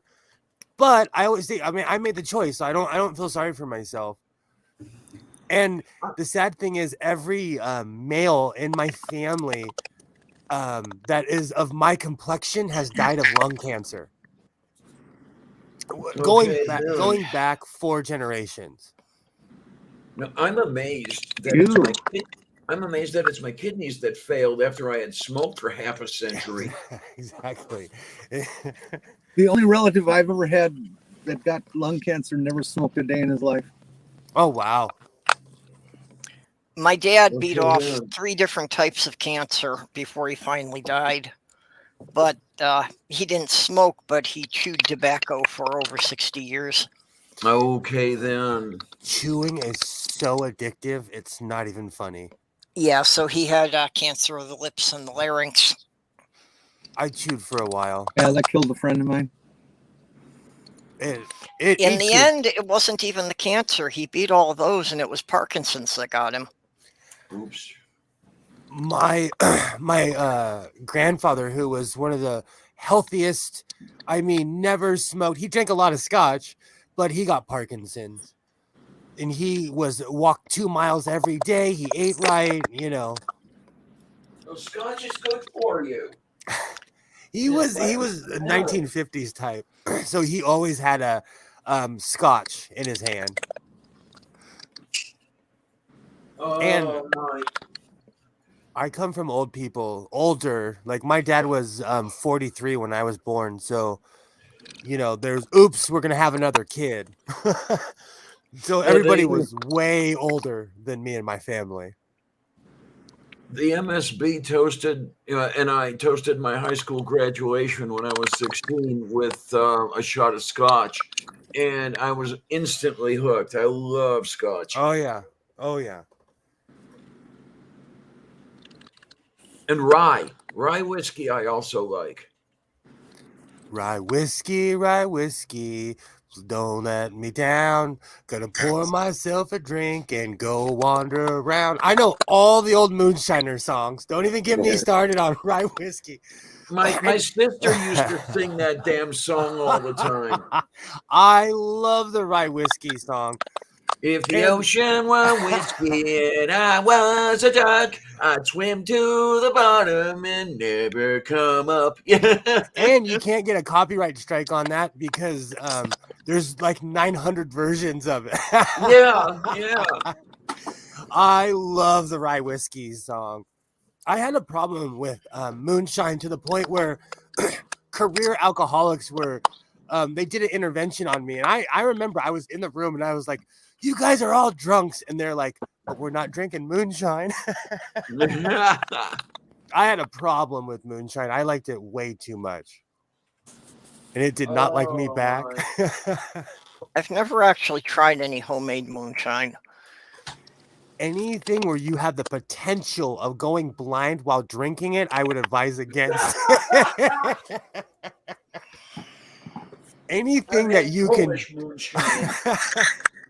anything you could drink and power your car at the same time, I would advise against.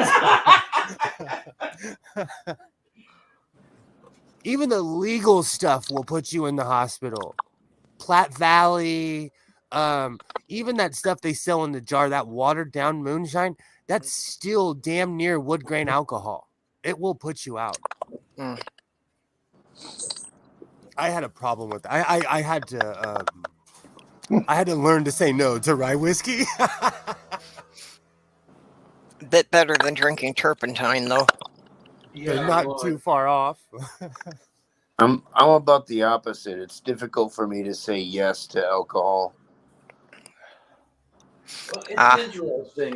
I was a heavy drinker when I was young, say in my 20s, and that sort of, to the point where some people thought I had a drinking problem, and I might have, I don't know. But anymore, I have another drinking problem. There's booze all over the house, and I forget to drink it. That's a problem. Yeah, well, coming into the holiday season, my brand of whiskey's on sale this week, so we'll go pick up a couple bottles of that and be stocked up for another year. One of these days, I may buy a fifth of something for the holidays. I know Neil has told me about a single malt scotch called Oban. I went looking for it. It's $100 a fifth, and it's do I want to buy that or don't I want to buy it? Because it's going to take me forever to drink it. You know, when I quit, I stopped smoking weed for a while, and when I did, it made me realize I didn't even like drinking. And I drank for 20 years as well, if not longer, 20-something years. But one day I was like, oh, booze is gross, but I would always smoke weed and drink. It was just something I did. I have not had a drop of alcohol in 6, almost 7 years. Oh, my. Okay. Not a single drop. That's a godless selling fact. I am trying to remember if I remembered to have a shot of scotch for my birthday this past time. No, I did not have. So I gotta find some more things to use the Fireball whiskey for. Well, about a year and a half ago, it wound up on such a deal that I bought a couple of bottles, and I'm really not going through that much. Well, there's always arson. And you don't want to use a recipe. Is there a reason you don't want to use them for fireballs anymore? Well, I use them for my Fireball tea. That's, putting a couple shots of the Fireball whiskey in my homebrewed iced tea. I have the Fireball mascot on I have a vest I made of, it's a burning church, and it has Mary shooting laser eyeballs on it. The Fireball mascot looks demonic, so I put it on there.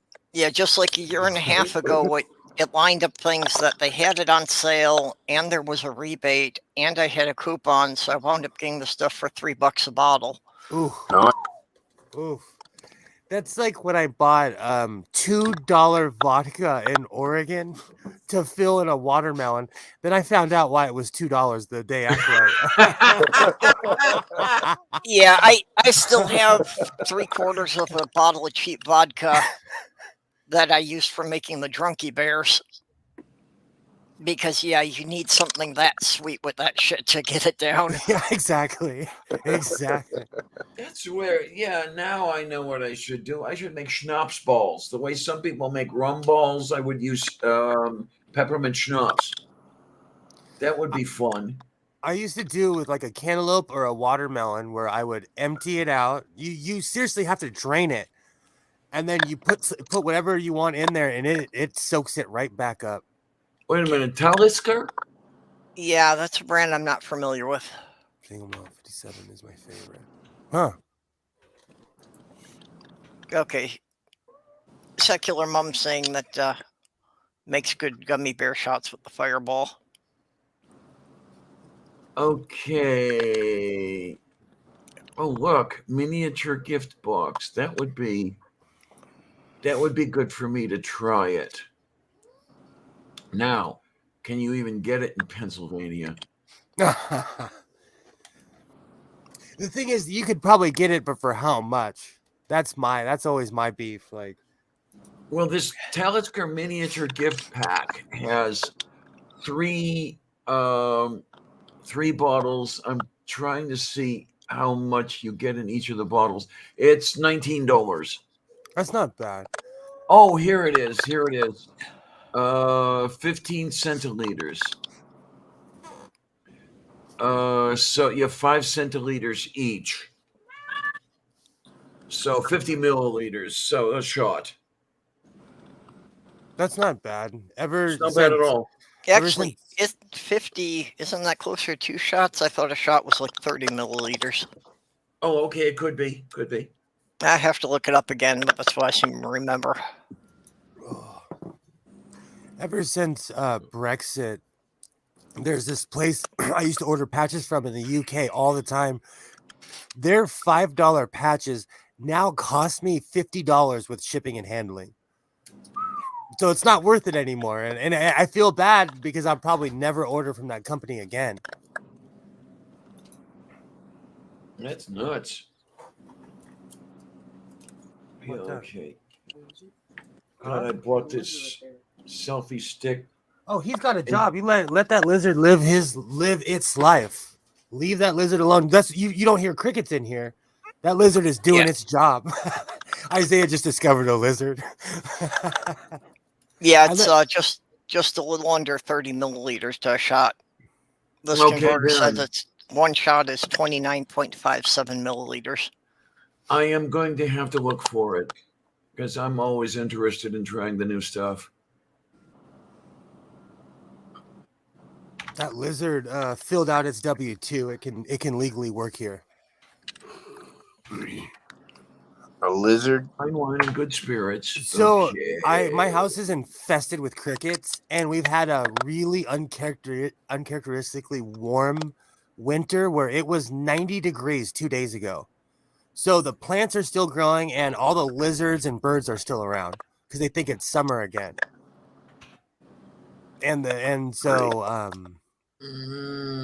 I still have a container of Drunky Bears in the fridge that have been soaking in alcohol for a rather long time. They've been soaking in the cheap vodka. So sometimes at night I'll get into those instead of the whiskey. Do you feel the effect from them when you eat them? Oh yeah, I definitely feel the kick. Just because of the level of sugar, though, I'm more likely to get a hangover from them.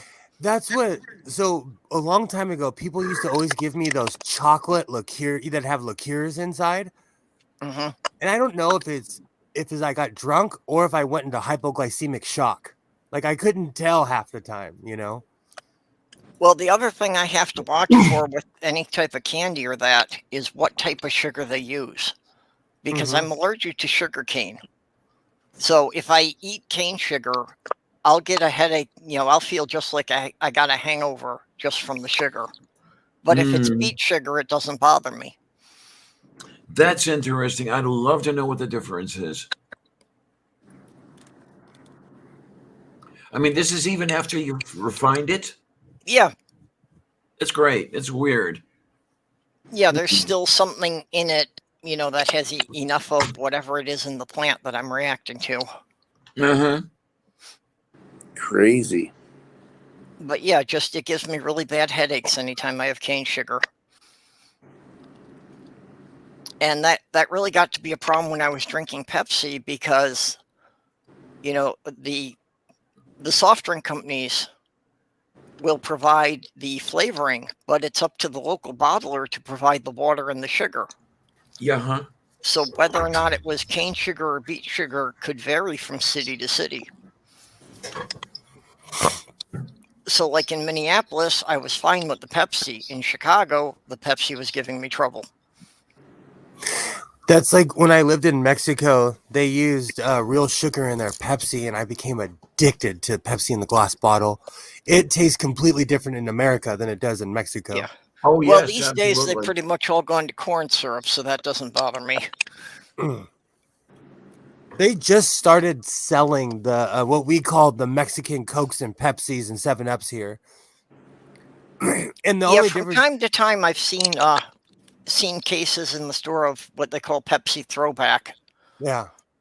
Which doesn't have the corn syrup. It's gone back to the sugar. And then the other thing my ex would look for every year is the kosher Pepsi, because they can't use the corn syrup because of something that includes corn in the list of prohibition. Yeah, I was wondering about that. About what would make pop unkosher, because back in the 70s when I was growing up, it was a primarily Jewish neighborhood. Mm-hmm. And so I got used to that on the Coke bottles had to look for the CRC emblem, the Chicago Rabbinical Council. Yeah. Otherwise most of my friends couldn't drink it. Oh wow.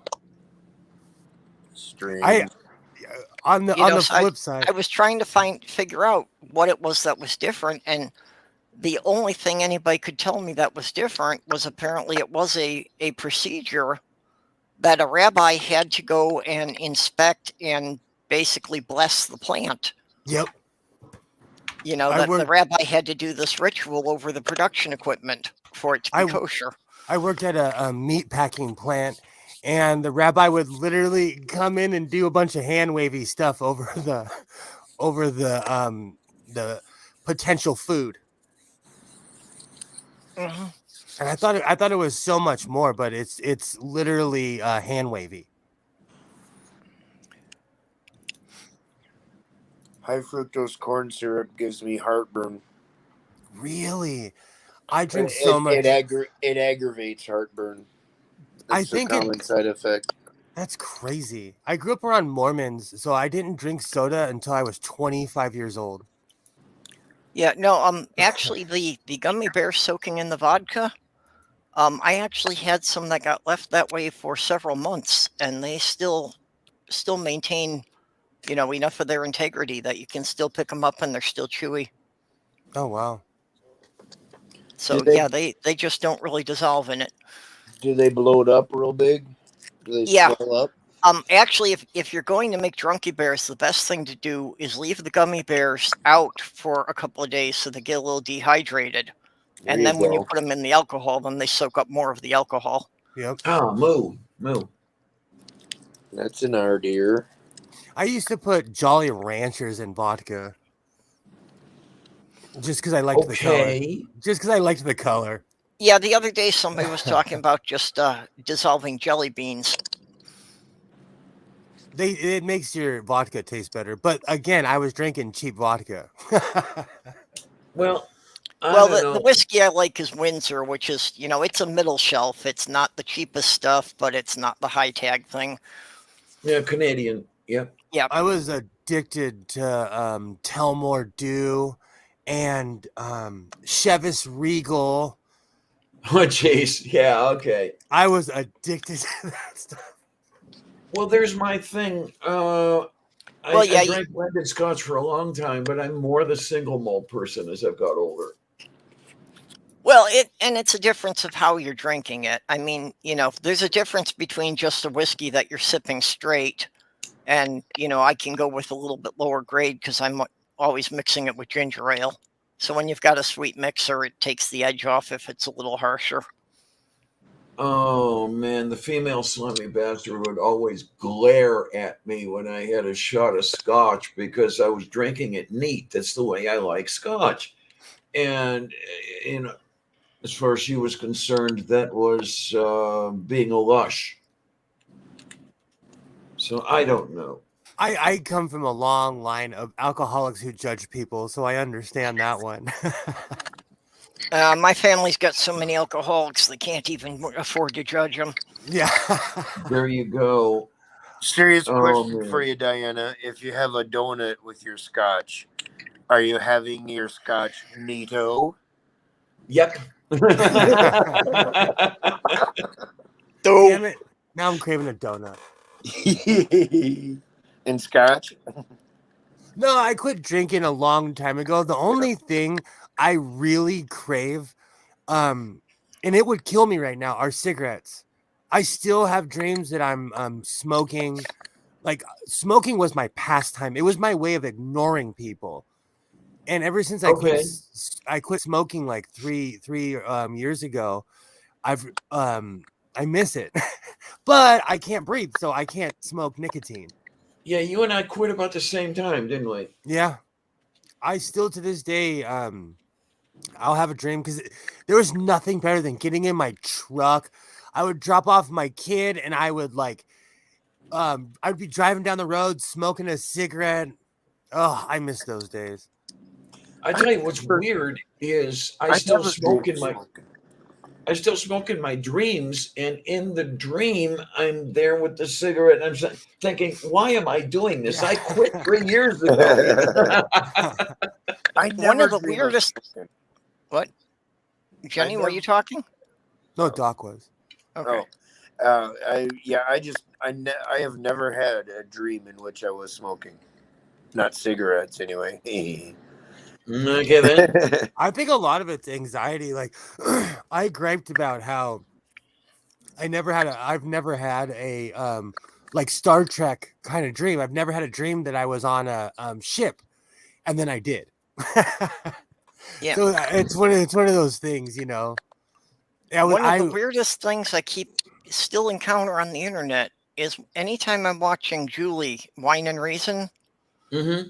When she's live streaming, anytime she lights a cigarette, I can smell it. But it only happens with her. Alrighty, that is how. So I don't know what kind of, subliminal psychological connection I'm making there. It's just weird. I miss Julie. It is I gotta mood. see if I'm... That's what it is. It's very mood. She just did a stream on Tuesday. Yeah, that was last night. Yeah. I saw that and I'm like, why can you know what it was? I didn't get the notification. I was on with Diana at the time, so I wasn't able to see it live, but move. Yeah, I'm totally subscribed. I didn't get the notification. YouTube sucks for notifications. Yes, I don't trust it anymore. And anytime somebody puts a thing out that they're going to be live streaming later, I put it in a separate list for upcoming live streams, just so I can go and I can, see, okay, who's live streaming at what time today. Because if YouTube bothers to send me a notification, it will probably be a half hour after they started. Yeah. That's been happening to me a lot lately. Neil would complain at me about that one. Yeah, like 15 minutes, half hour after my streams would start, he gets, I just got the notification. Yep. Like, oh, man. Yeah, for me, YouTube's been pretty consistent about it being about half an hour. Okay, then. Which, when they send you a notice half hour late for a 15-minute premiere, it's kind of pointless. Yeah. There is someone I watch where I always end up catching the last 15 minutes for that very reason. Oh, my. But I also, to go back to what kind of stuff we watch, I watch stuff about people that I don't even like. Like, I'll watch... I watch this one Christian channel. There's a turf that I watch. I want to know what my enemies are thinking, especially evangelical Christians, because they're gaining numbers. They are. Mm-hmm. So you want, and they're becoming more. They're reverting back to the old ways, and they are anti LGBTQIA plus. I say anti-homosexual, but it's anyone that's under that umbrella, So you got to keep an eye on those people because they want to bring it back to the old ways or to the 50s where they could get away with beating the crap out of you. Yeah. You know, because they'll say, why don't I have the right to be a bigot towards this person anymore? You should have never had that right in the first place. Why doesn't that person have a right to not be assailed by bigots? Exactly.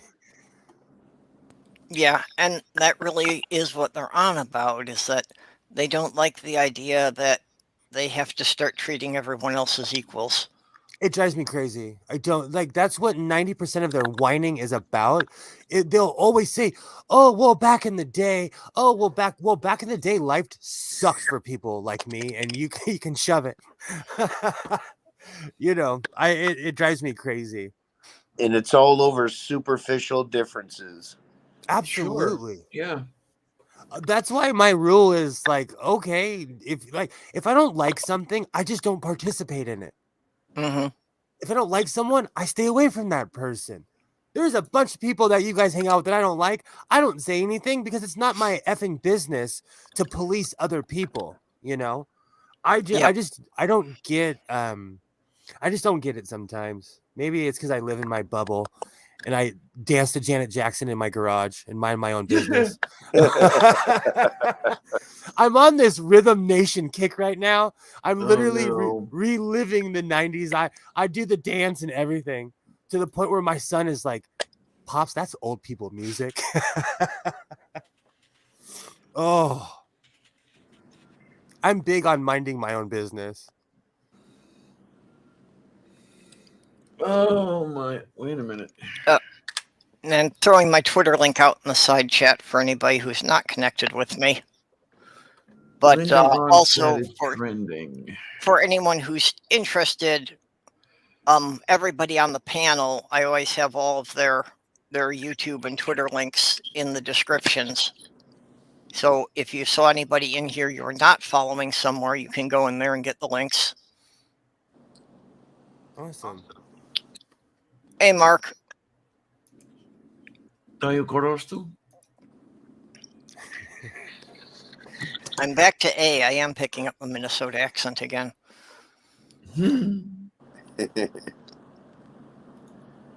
Weird thing is I've been trying to practice to feminize my voice. Whenever I try to practice it, I wind up falling into a British accent. I don't know why. I know what you're saying. It's probably just because I grew up watching way too much stuff from the BBC. I love how Stool says, do not click, they're all weirdos, from the biggest weirdo himself. Yes. Of course they're all weirdos, otherwise I wouldn't have them in here. It's actually a prerequisite to be a weirdo. Keep saying I would not use normal to refer to anyone I consider a friend.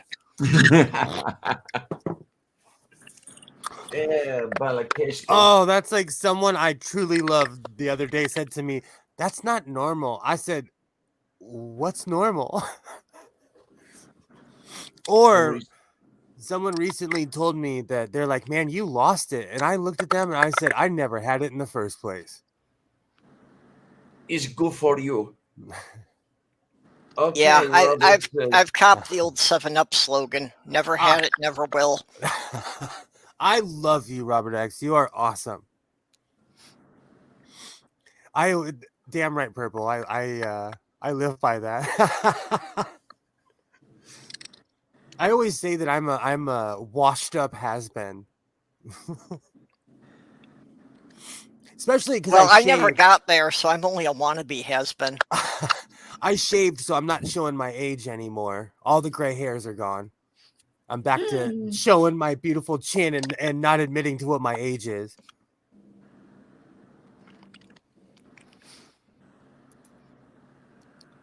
It's funny when I get carded for like lighters or something, and then they look at my age and they're like, oh, I'm so sorry. Yeah, I need to know which lottery to play that I can, win the $10,000 I need to have electrolysis done to get rid of my facial hair. Does it really cost that much? Actually, the estimate I got is about $7,000. that it's How about much- 100 hours at $70 an hour. I know girls Wow. who have spent more on electrolysis than on crotch surgery. It's crazy. That's Yeah. crazy. Because an hour of work is actually less than 1 square inch of surface area. Yeah. I'm not a hairy person, and you can take that any way you want to. So it's weird to me when I hear that people have to pay that much. A skeptic. It trips me out. See, it goes back to the YouTube notifications. Probably just got the notification. Yeah. That's okay. I've been trying to keep up, so you can go back later and there will be a list of topics we covered in the description. Absolutely, Mark Short. Normal is boring. Icky, icky, icky. Indeed. That's why I find it weird when people fight to be like everybody else. Like, just be yourself. People will accept you or they won't. That's just the way. I accept eccentric people because I know that's who they really are. When I see someone who's stuffy and guarded, like, I feel like they're pretending to be something they're not, you know? Or they're hiding something. Why waste all the energy trying to fit in when you were born to stand out? Damn right. That's one of the sassiest quotes that I put on YouTube was stars were made to shine. I love that damn quote. Once every 3 months I'll put that up. Oh, stars were made to shine by themselves, or it's some like finger snapping quote. Oh, excuse me. I have to go see if Young Sewing didn't burn down my microwave. I'll be right back. Yeah, I haven't seen him walk through for a while. Well, he's like starting to make his own lunch. I'm trying not to be a hover dad, but let's keep in mind he set my microwave on fire only a month and a half ago. Yeah. Well, and yeah, with autistic kids, you know, they do need more supervision because the thought process just isn't the same.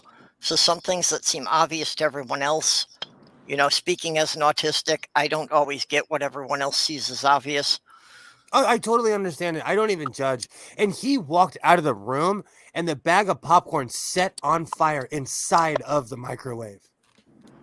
Yeah. Well, I had one of my daughters do that once because she had apparently hit the button too many times. Mm-hmm.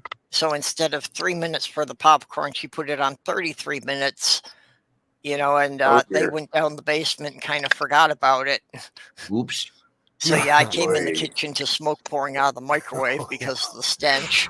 Oh, yeah. Oh, that's what got me. See, Perp, you have been there because that's what got me. I was in here and I'm like, fire! And I go running in my house like, oh crap, what's going on, you know? And I tried scrubbing and cleaning that microwave with everything imaginable, and it was just a lost cause. There was no way you could get it out, and every time you used it, it just renewed that smell. For me, it's the color. It's the color. It has that like, every time I look at it, I'm well, just we like, had to replace the microwave just because that smell would get into anything you heated up in it. I'm waiting for Black Friday sales. Well, haven't they been starting Black April sales now? I mean, it's, you know, Christmas season all year, for Christ's sake. Yeah. I listen when they're like, hey, buy your Christmas gifts early, buy all your stuff. So, excuse me, I already bought all of Isaiah's stuff months ago because of the shipping shortage. And if anyone's wondering, there are still a ton of ships sitting off the coast of good old Long Beach, California now. Yeah. I keep reading about that. There's always at least like 150 cargo ships that they can't get to the docks. My neighbor, his daughter actually goes to Long Beach State, and he told me, he's like, it's unreal. Because once you get on the Vincent Thomas Bridge and you look over, it's unreal. Well, and it's another thing about the food cost, because any of those ships that are carrying perishables, yeah, some of them wind up getting hung up that they're weeks before they can unload and everything rots. Oh, yeah. Oh yeah, it's so that's why a lot of the things, a lot of the produce that we would normally get from South America hasn't been making it through. You just reminded me. I'll be right back. I have coffee that's from Taiwan. I'm either gonna get sick or it's gonna be awesome. I'll be right back.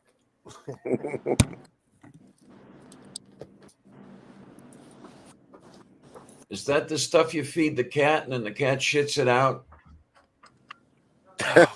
Yeah. I was just glad that I didn't like coffee in the first place when I read about that. Cat shit coffee. Oh my. Yeah, actually, Mark, I have picked up a rather cheap home electrolysis machine that I'm going to start working with. Unfortunately, a lot of it I can't do myself just because, it's very precise work. You have to actually get the needle into the hair follicle. So there's a lot of places I can't see or reach well enough to do that myself. Moo.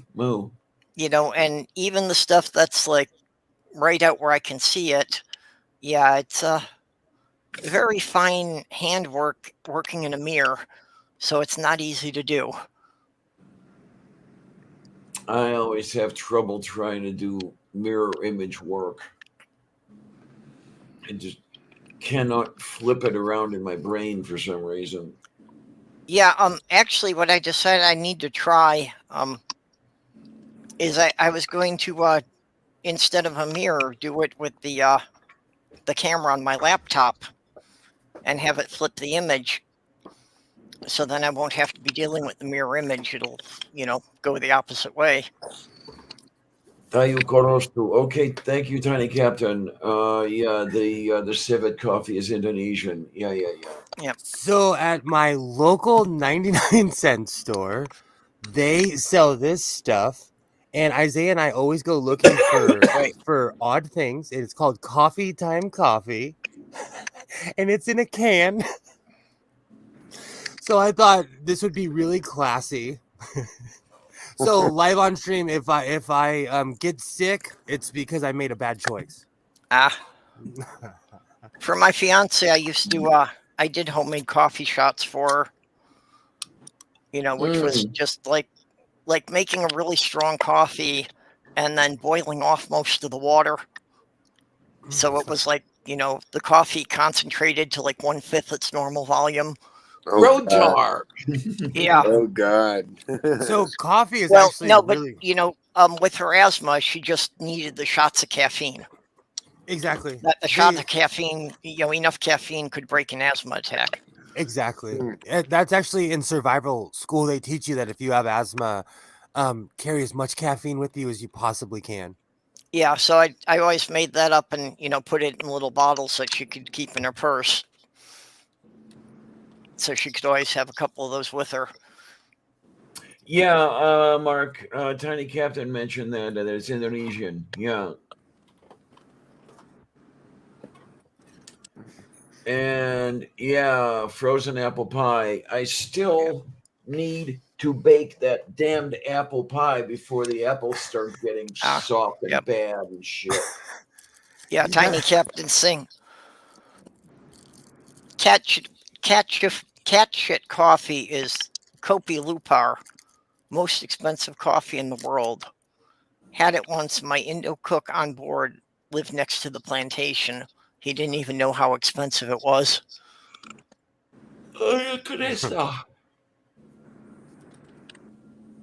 Kopi Luwak. It's crazy. I'm a coffee addict, but I'm not necessarily a connoisseur. But has anyone ever? It's tea, but has anyone had mate? It's like Argentine. It's either I can't remember if it's coffee or tea. And the only reason I can't remember is because I got so wasted on this stuff. The caffeine content is so unreal that I never had it again. I can't remember. Moo. Well, caffeine doesn't really seem to affect me, but since I've got the chronic sleep issues, I generally avoid it anyway. Yeah, I mean, I get a little bit in the iced tea, but that's it. That's the only caffeine I ever get. I had an espresso maker and I got rid of it because I was just giving myself anxiety with all the ad shots. My fiance always said I made great coffee. I had to take her word for it. I couldn't stand the stuff. I'm like Janeway. There's always a steaming pot of coffee around here somewhere. Let's see if I can do this right here. There we go. Yeah, Mark. I've got to play with it and see how much clear magnification I could get using the laptop camera. I'll have to look on Amazon about, maybe I'll have to put one of the microscope cameras on my on my Amazon list. I need to look that up. I want to start doing live stream and showing people how to sew and make stuff. But there's like a specific camera angle I need for my sewing machine that's like on the needle. And yeah. It's like Sorry. Well, one of the things I do have that I got for playing with animation was I bought this like animation studio package primarily because it came with a camera that does not autofocus. It's a fixed focus lens. I actually have to turn the barrel so I can get to focus on small objects. Oh, awesome. Moo. So, yeah, I had to specifically go looking for something that didn't autofocus because trying to take pictures of toys, it has a tendency to want to autofocus on the big background piece instead of the little figure in the foreground. That happened with the Morse sewing machine because it has all kinds of crazy colors. My camera was really struggling to focus in on it when I got really close because it was I was noticing that. I watched that video, yeah. I thought that was because it's actually really old, but it has really bright retro colors on it because aluminum lasts. And it's still shiny, like showroom floor shiny after all these years. But my camera could not compensate for the brightness of the lights and the sewing machine. Okay, I'll have to look for this app. But for my purpose of like trying to do it as a magnifier for doing the hair removal, I need something that's going to sit and that I'll have a big enough screen to be able to see it, especially if I have to be trying to work without my glasses.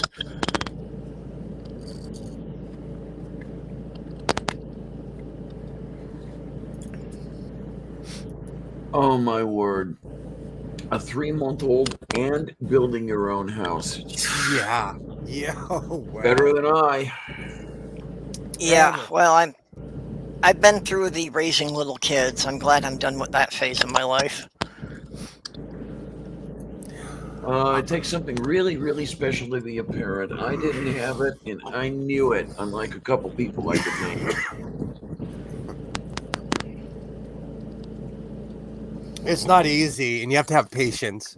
I'm actually an extremely impatient person, and I develop patience having a special needs kid.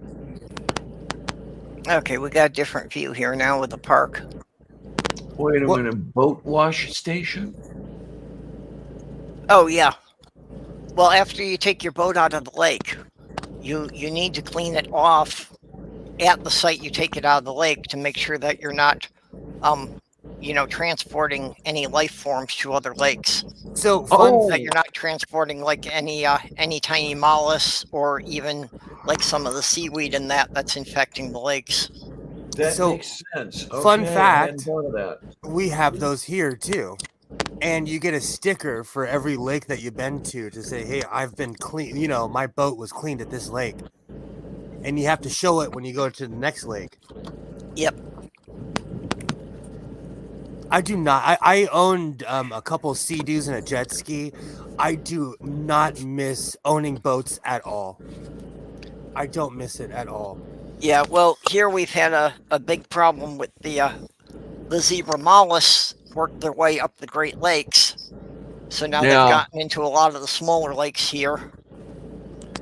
And also, I forget what they are, but, there's like 3 different kinds of just weeds that, you know, even if you don't see them clinging to the boat, they can basically leave little spores that are enough to start breeding in another lake. Thanks for the advice, Mark Short. I've been looking into different kind of like cameras and stuff because I want to show like practical things like how to make a shirt. It's actually fairly easy if you know what you're doing, or even a sweatshirt. And it's more for. I'm all about reusing. Sorry. Is it my distinct to look into making the zebra mussel? Says originally native to southern Russia and Ukraine, accidentally introduced to other areas. I wonder how tasty those are. No. They're tiny. They get up to maybe an inch big. Oh, daju korostu. Okay. Yeah, and even at that, most of their weight is a rather thick shell. So I don't think that you get very much meat out of them once you cracked them open. Oh, well, what's a guy's thought anyway? We have a horny tree frog that's an invasive species that is also protected because it's considered endangered. And so I legally cannot cut in my own creek if there's water in the creek. I can't take or add anything to the creek because of this frog. If there's no water in the creek, is it still a creek? It's just it's a big ditch with a name. A crick. Yeah. Okay, so they are about 20 minutes out. And that was about 10 minutes ago. Okay, so you should be having people dropping on you anytime now, huh? I told them to call me. I hope they remember. Because the doors to my building are locked, but there's no buzzer system. Which sucks arse.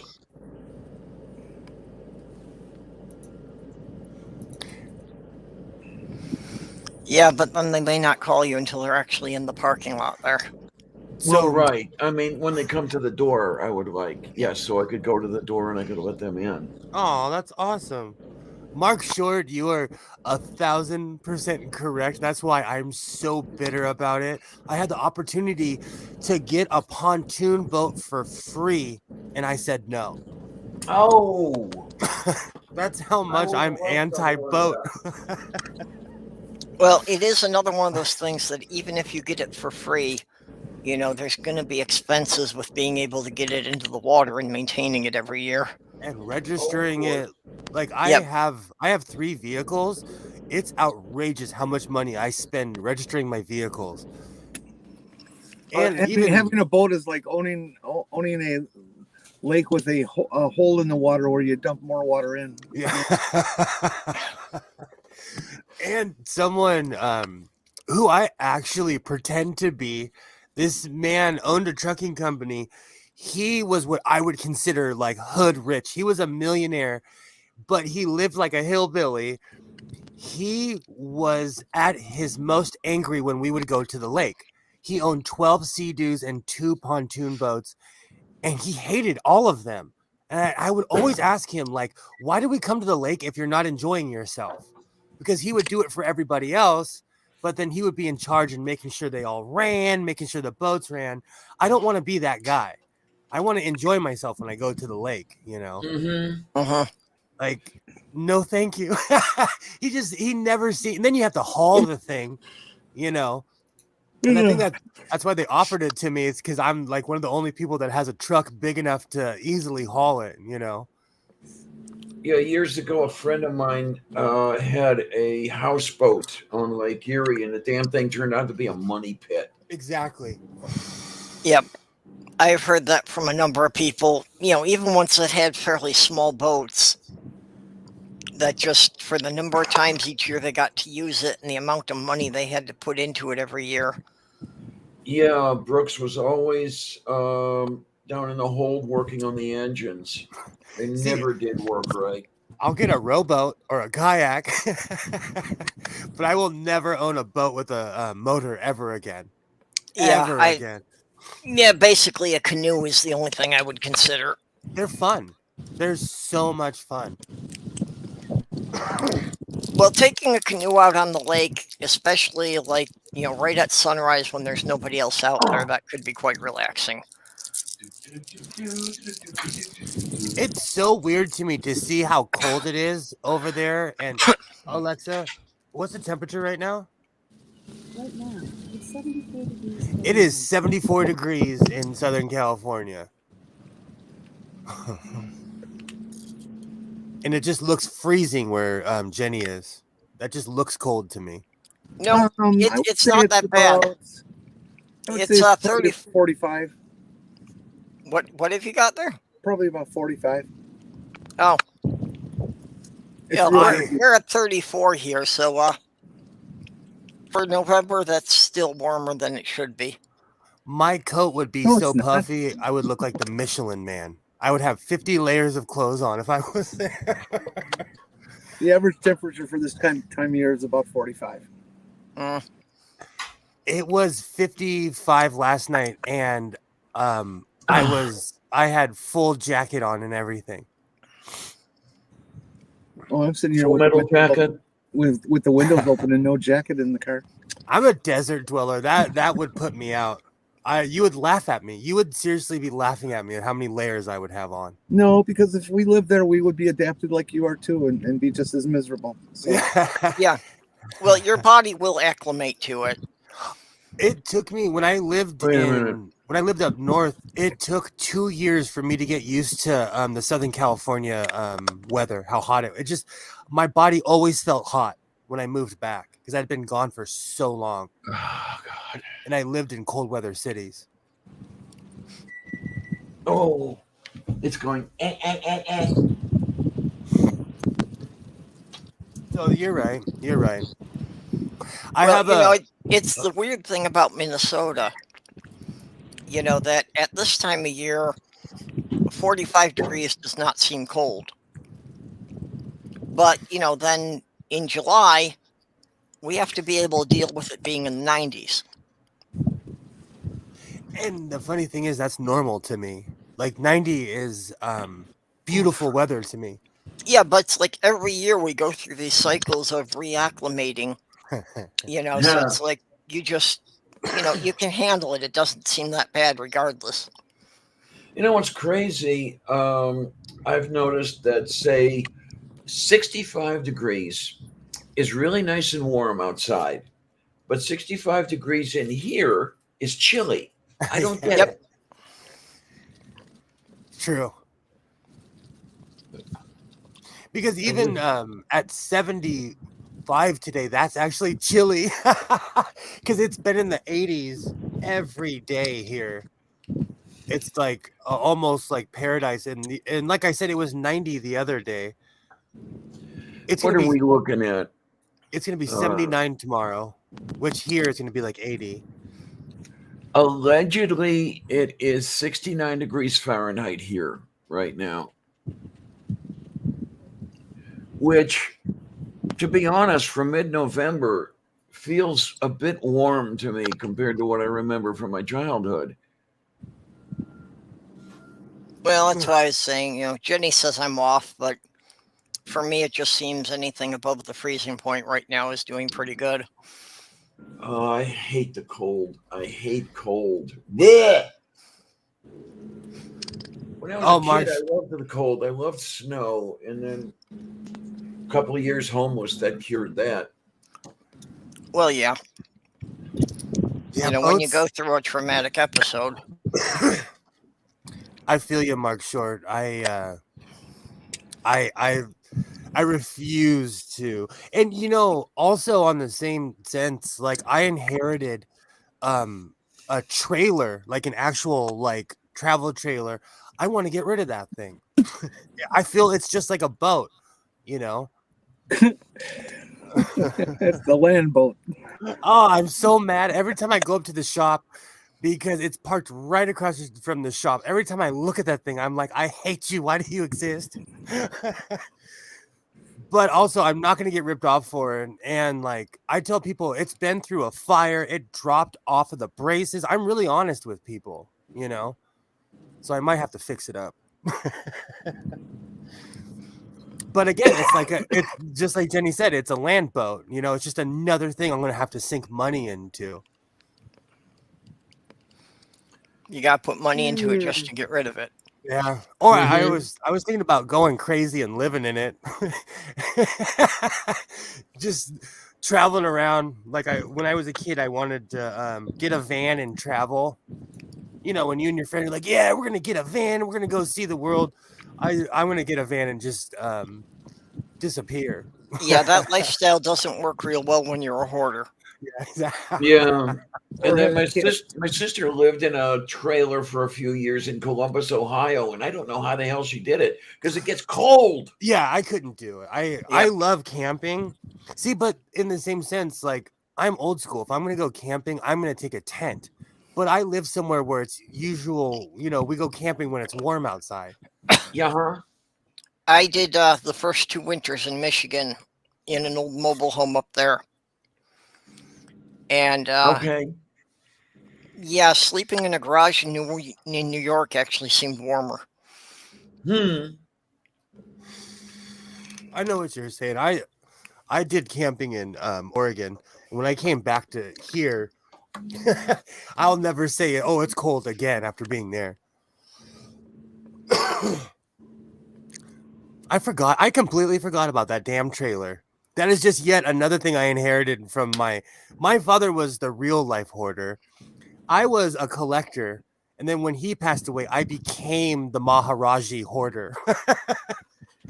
I tell you, I don't know how Mr. B does it. I could not live in a tiny house. I am too. I'm extremely claustrophobic. I actually have PTSD from something that happened to me as a kid. So I have super claustrophobia. I need space. Yeah, and well, with me, Purple knows. I mean, my library is, most of my bedroom, and then, now my broadcast studio is most of the living room. I barely have enough room to walk around in here. It's great. I've turned a 2-car garage into my sewing room. Okay, then. Okay.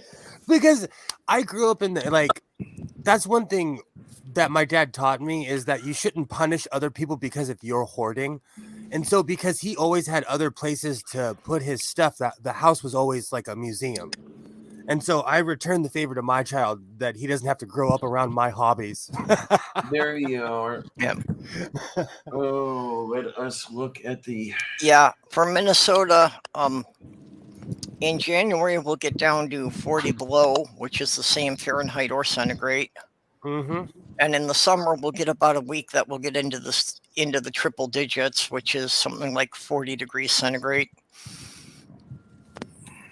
Yeepers.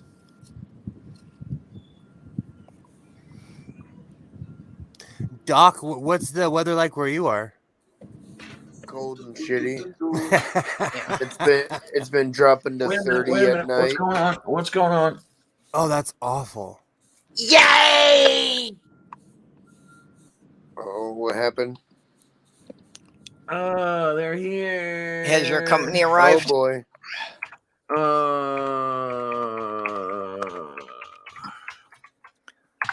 Okay.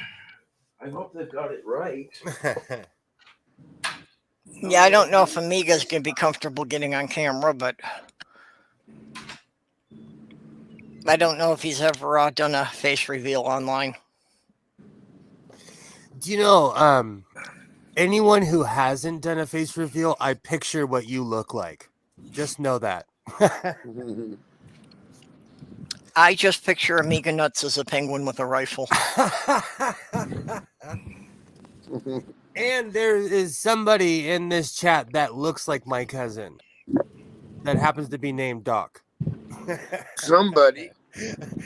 I look like Darth Vader without the helmet. You look like a family member. You look like my cousin.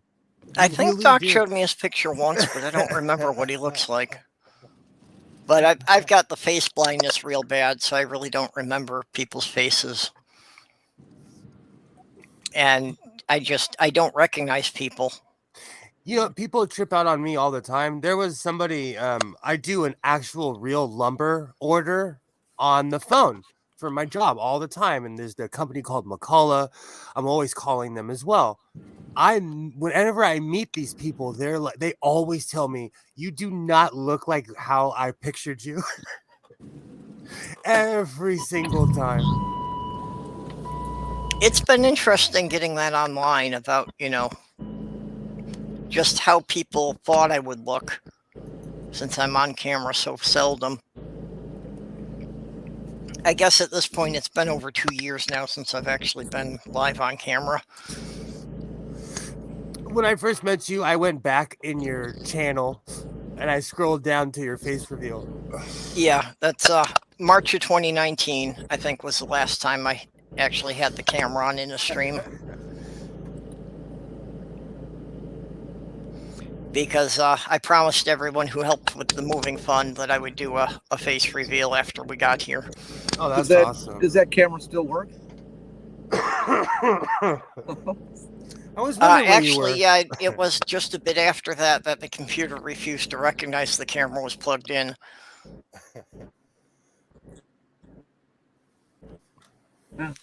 I'm glad to see that COVID didn't kick the crap out of you. I'm glad to see that COVID didn't kill your sense of humor, Jenny.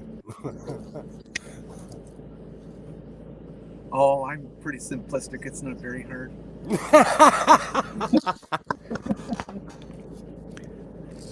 Yeah, Mark, that would be my solution too, except unfortunately I'm renting, so I don't have a yard to put the sheds in. Oh, I do that. I do that, Mark. Like, I have literally built sheds around my entire house where it's socially acceptable. I'm embarrassed because I have 2 storage units and a shop. But like I said, I inherited all my dad's stuff, and I have been downsizing because he was a real life hoarder.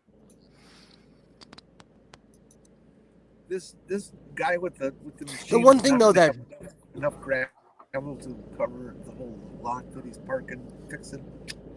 He's gonna run out. So what's tripping me out, Jenny, about that is that's about 50 grand right there. One of those are about 50 grand with the complete canopy and everything.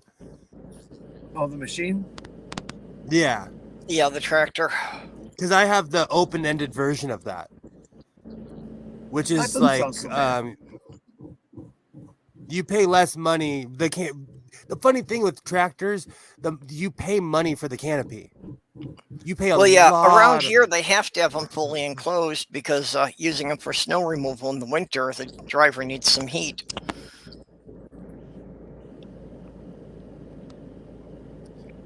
Because we have the old crummy Ford, but we also have the Kubota, and like I was looking up prices and they have really gone up.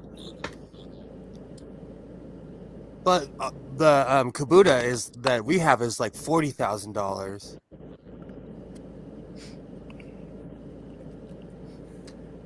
Some years, and this happens up by Purple too. Some years we get so much snow that they have to melt it because there's no more room to put it. Yeah, well, or the other thing they wind up doing a lot is with a front end loader like that, having to scoop it up and load it into dump trucks so that they can go and dump it in the river. They're not allowed to dump it in the river like that because of the salt content that exists. Oh, yeah, wow. I guess they don't do it in the river anymore. They've got to find, empty places where they can dump it. I literally do that. What that person is doing right now, I do that all the time, but we call it brush clearing. We bring the fields down to nothing during a certain time of year, especially during fire season. We clear all brush. Anything that's like standing that could be burnt in a fire, we take it down. I did some of that stuff when I was in Michigan working with the landscaper. On 65 acres, it's a Herculean task. Yeah. Well, I did some of that of, clearing the fringe of the woods to just keep a big enough distance between the woods and the house, so if there was a forest fire. Oh yeah, we learned in 07. There was a fire that came through and it burnt down half the ranch. And legally, I cannot cut down oak trees, but I was able to because they were smoldering. They an oak tree would get set on fire and underneath it would be smoldering for still like a month after. I actually took a picture of a tree stump that was still smoldering like 2 weeks later that I just stumbled upon. Well, I guess if they're that dry to start with, it would even take a couple of good rains before they could absorb enough moisture. And oak trees sit there, Home sweet home. How long do the oak trees sit there, Please pardon the mess. That's okay. We are quite good at making a mess too. Oh my! And hello, everybody. We've got guests. Hello, peoples. Hi. Want me to drag some chairs out or something? Or say again? And I have to say, Amiga Nuts never gets enough credit. He's the one who maintains the list of, the links for everyone in the community. So that, like, anytime I've got a new person that comes in here, I've got the list of all their links. Say again, honey?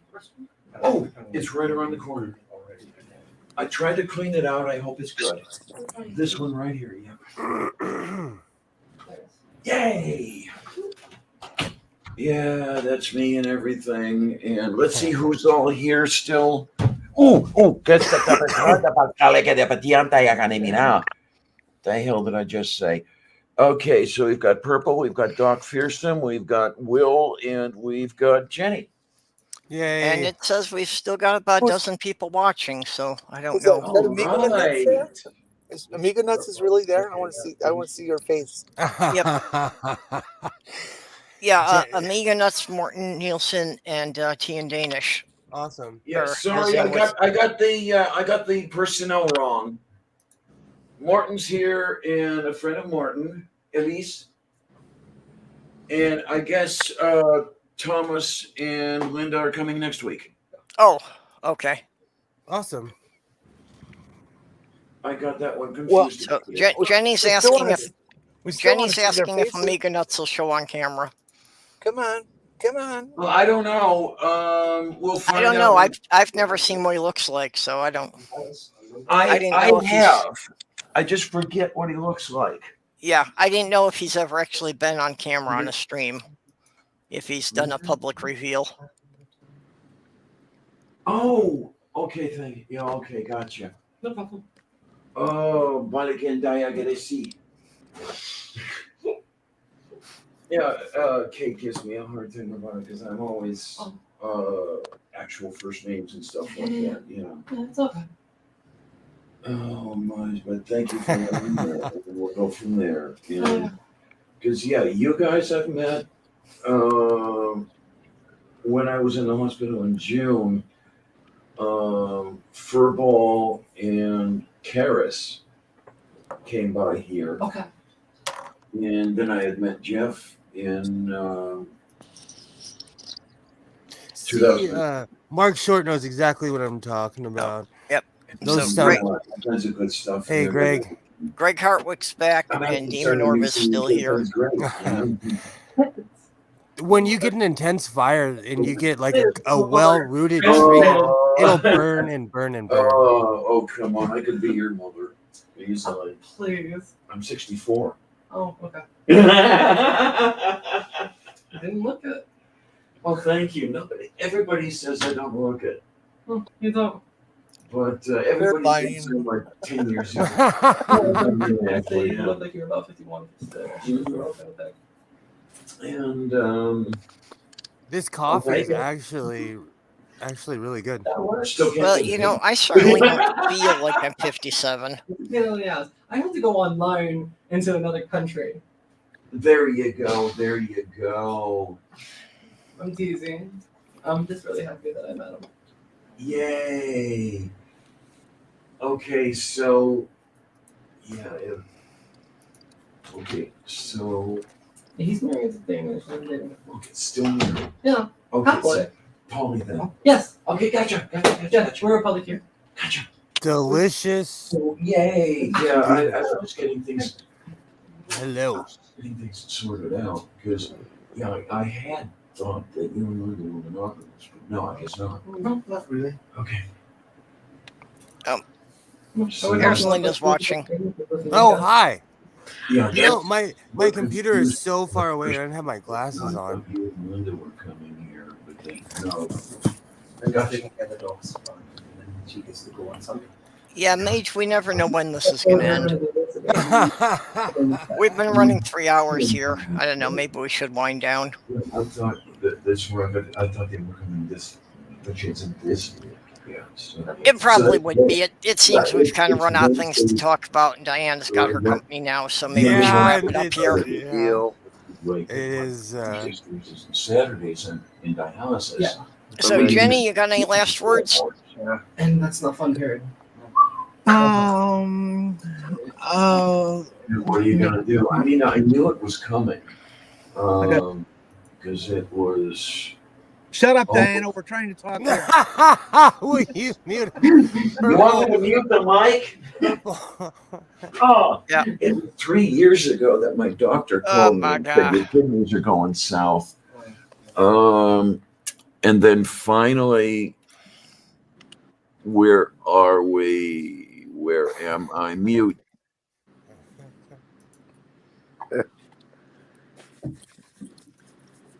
Okay.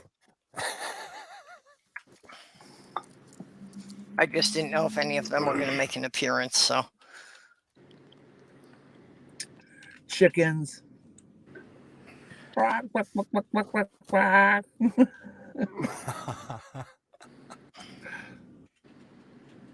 So, Jenny, do you have anything you want to shill? No, but this parking lot's sure looking good now, isn't it? Hey?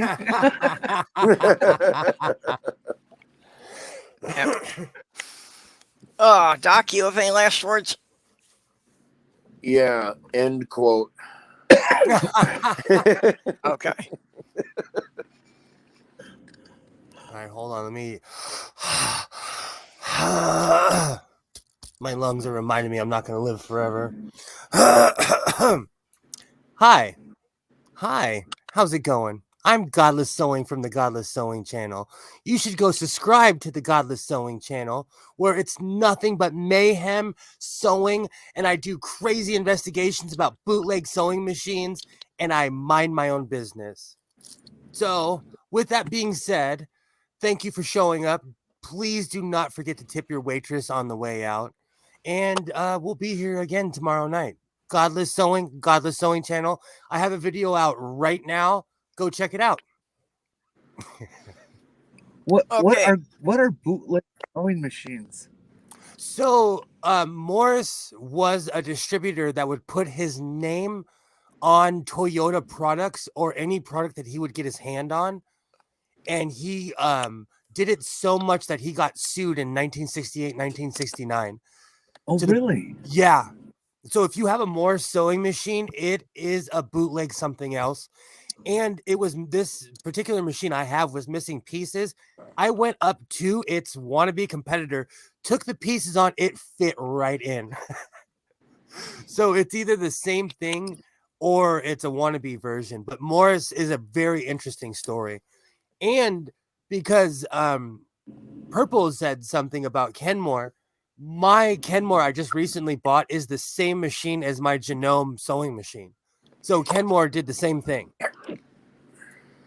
Yeah, well, Kenmore would just license different companies to make them. Mm-hmm. But, they would Ken- have a Kenmore- contract Kenmore with does one that with all their manufacturer. What, Jenny? Kenmore does that with all their appliances. Yeah. They don't Yeah, put and they nothing. just have a contract with one manufacturer for a couple of years, and then they get a contract with a different company. So any Kenmore product who made it depends on which year it is. Same thing with all the craftsman power tools. It was just interesting to find out, because after World War II, we basically turned Japan into what it is today, and they started churning out some of the best products ever. But because they lost the war, they were being ripped off by greedy Americans. It's actually a sad story. So a lot of Americans with money came in and were like, "Oh, well, I'll take your products," and they never honored their contracts. Well, we'll have to get into that another day. So I'm wrapping up here. I know. So I will be back here again Wednesday at noon and Thursday at midnight, or Thursday at 10 p.m. rather, Central Time. And need to plug that I'm starting to put together a schedule for doing the Christmas Day Marathon, which we're going to have to run 48 hours to cover all of Christmas Day everywhere in the world. So looking for people to host 2-hour time slots and, do it as a relay. You host for 2 hours and then you pass it to the next channel on the schedule. It's this will be the fourth year running it. It's just something I've done every year so that anyone who winds up alone on the holidays, can just look at the schedule and know that there's some place they can go to sit and chat with friends. Awesome. So, and with that, I need to thank my Patreon supporters. Greg Hartwick and Robert X we have here. Ox was in here earlier. The Lavender Lady, of course. And Junie the Apostate, who did my avatar. And Vonrek and X of the Utah Outcasts. I appreciate you all sending me a bit to just keep things going here. So, with that, we will say goodbye for the day. Bye-bye, everyone. Au revoir.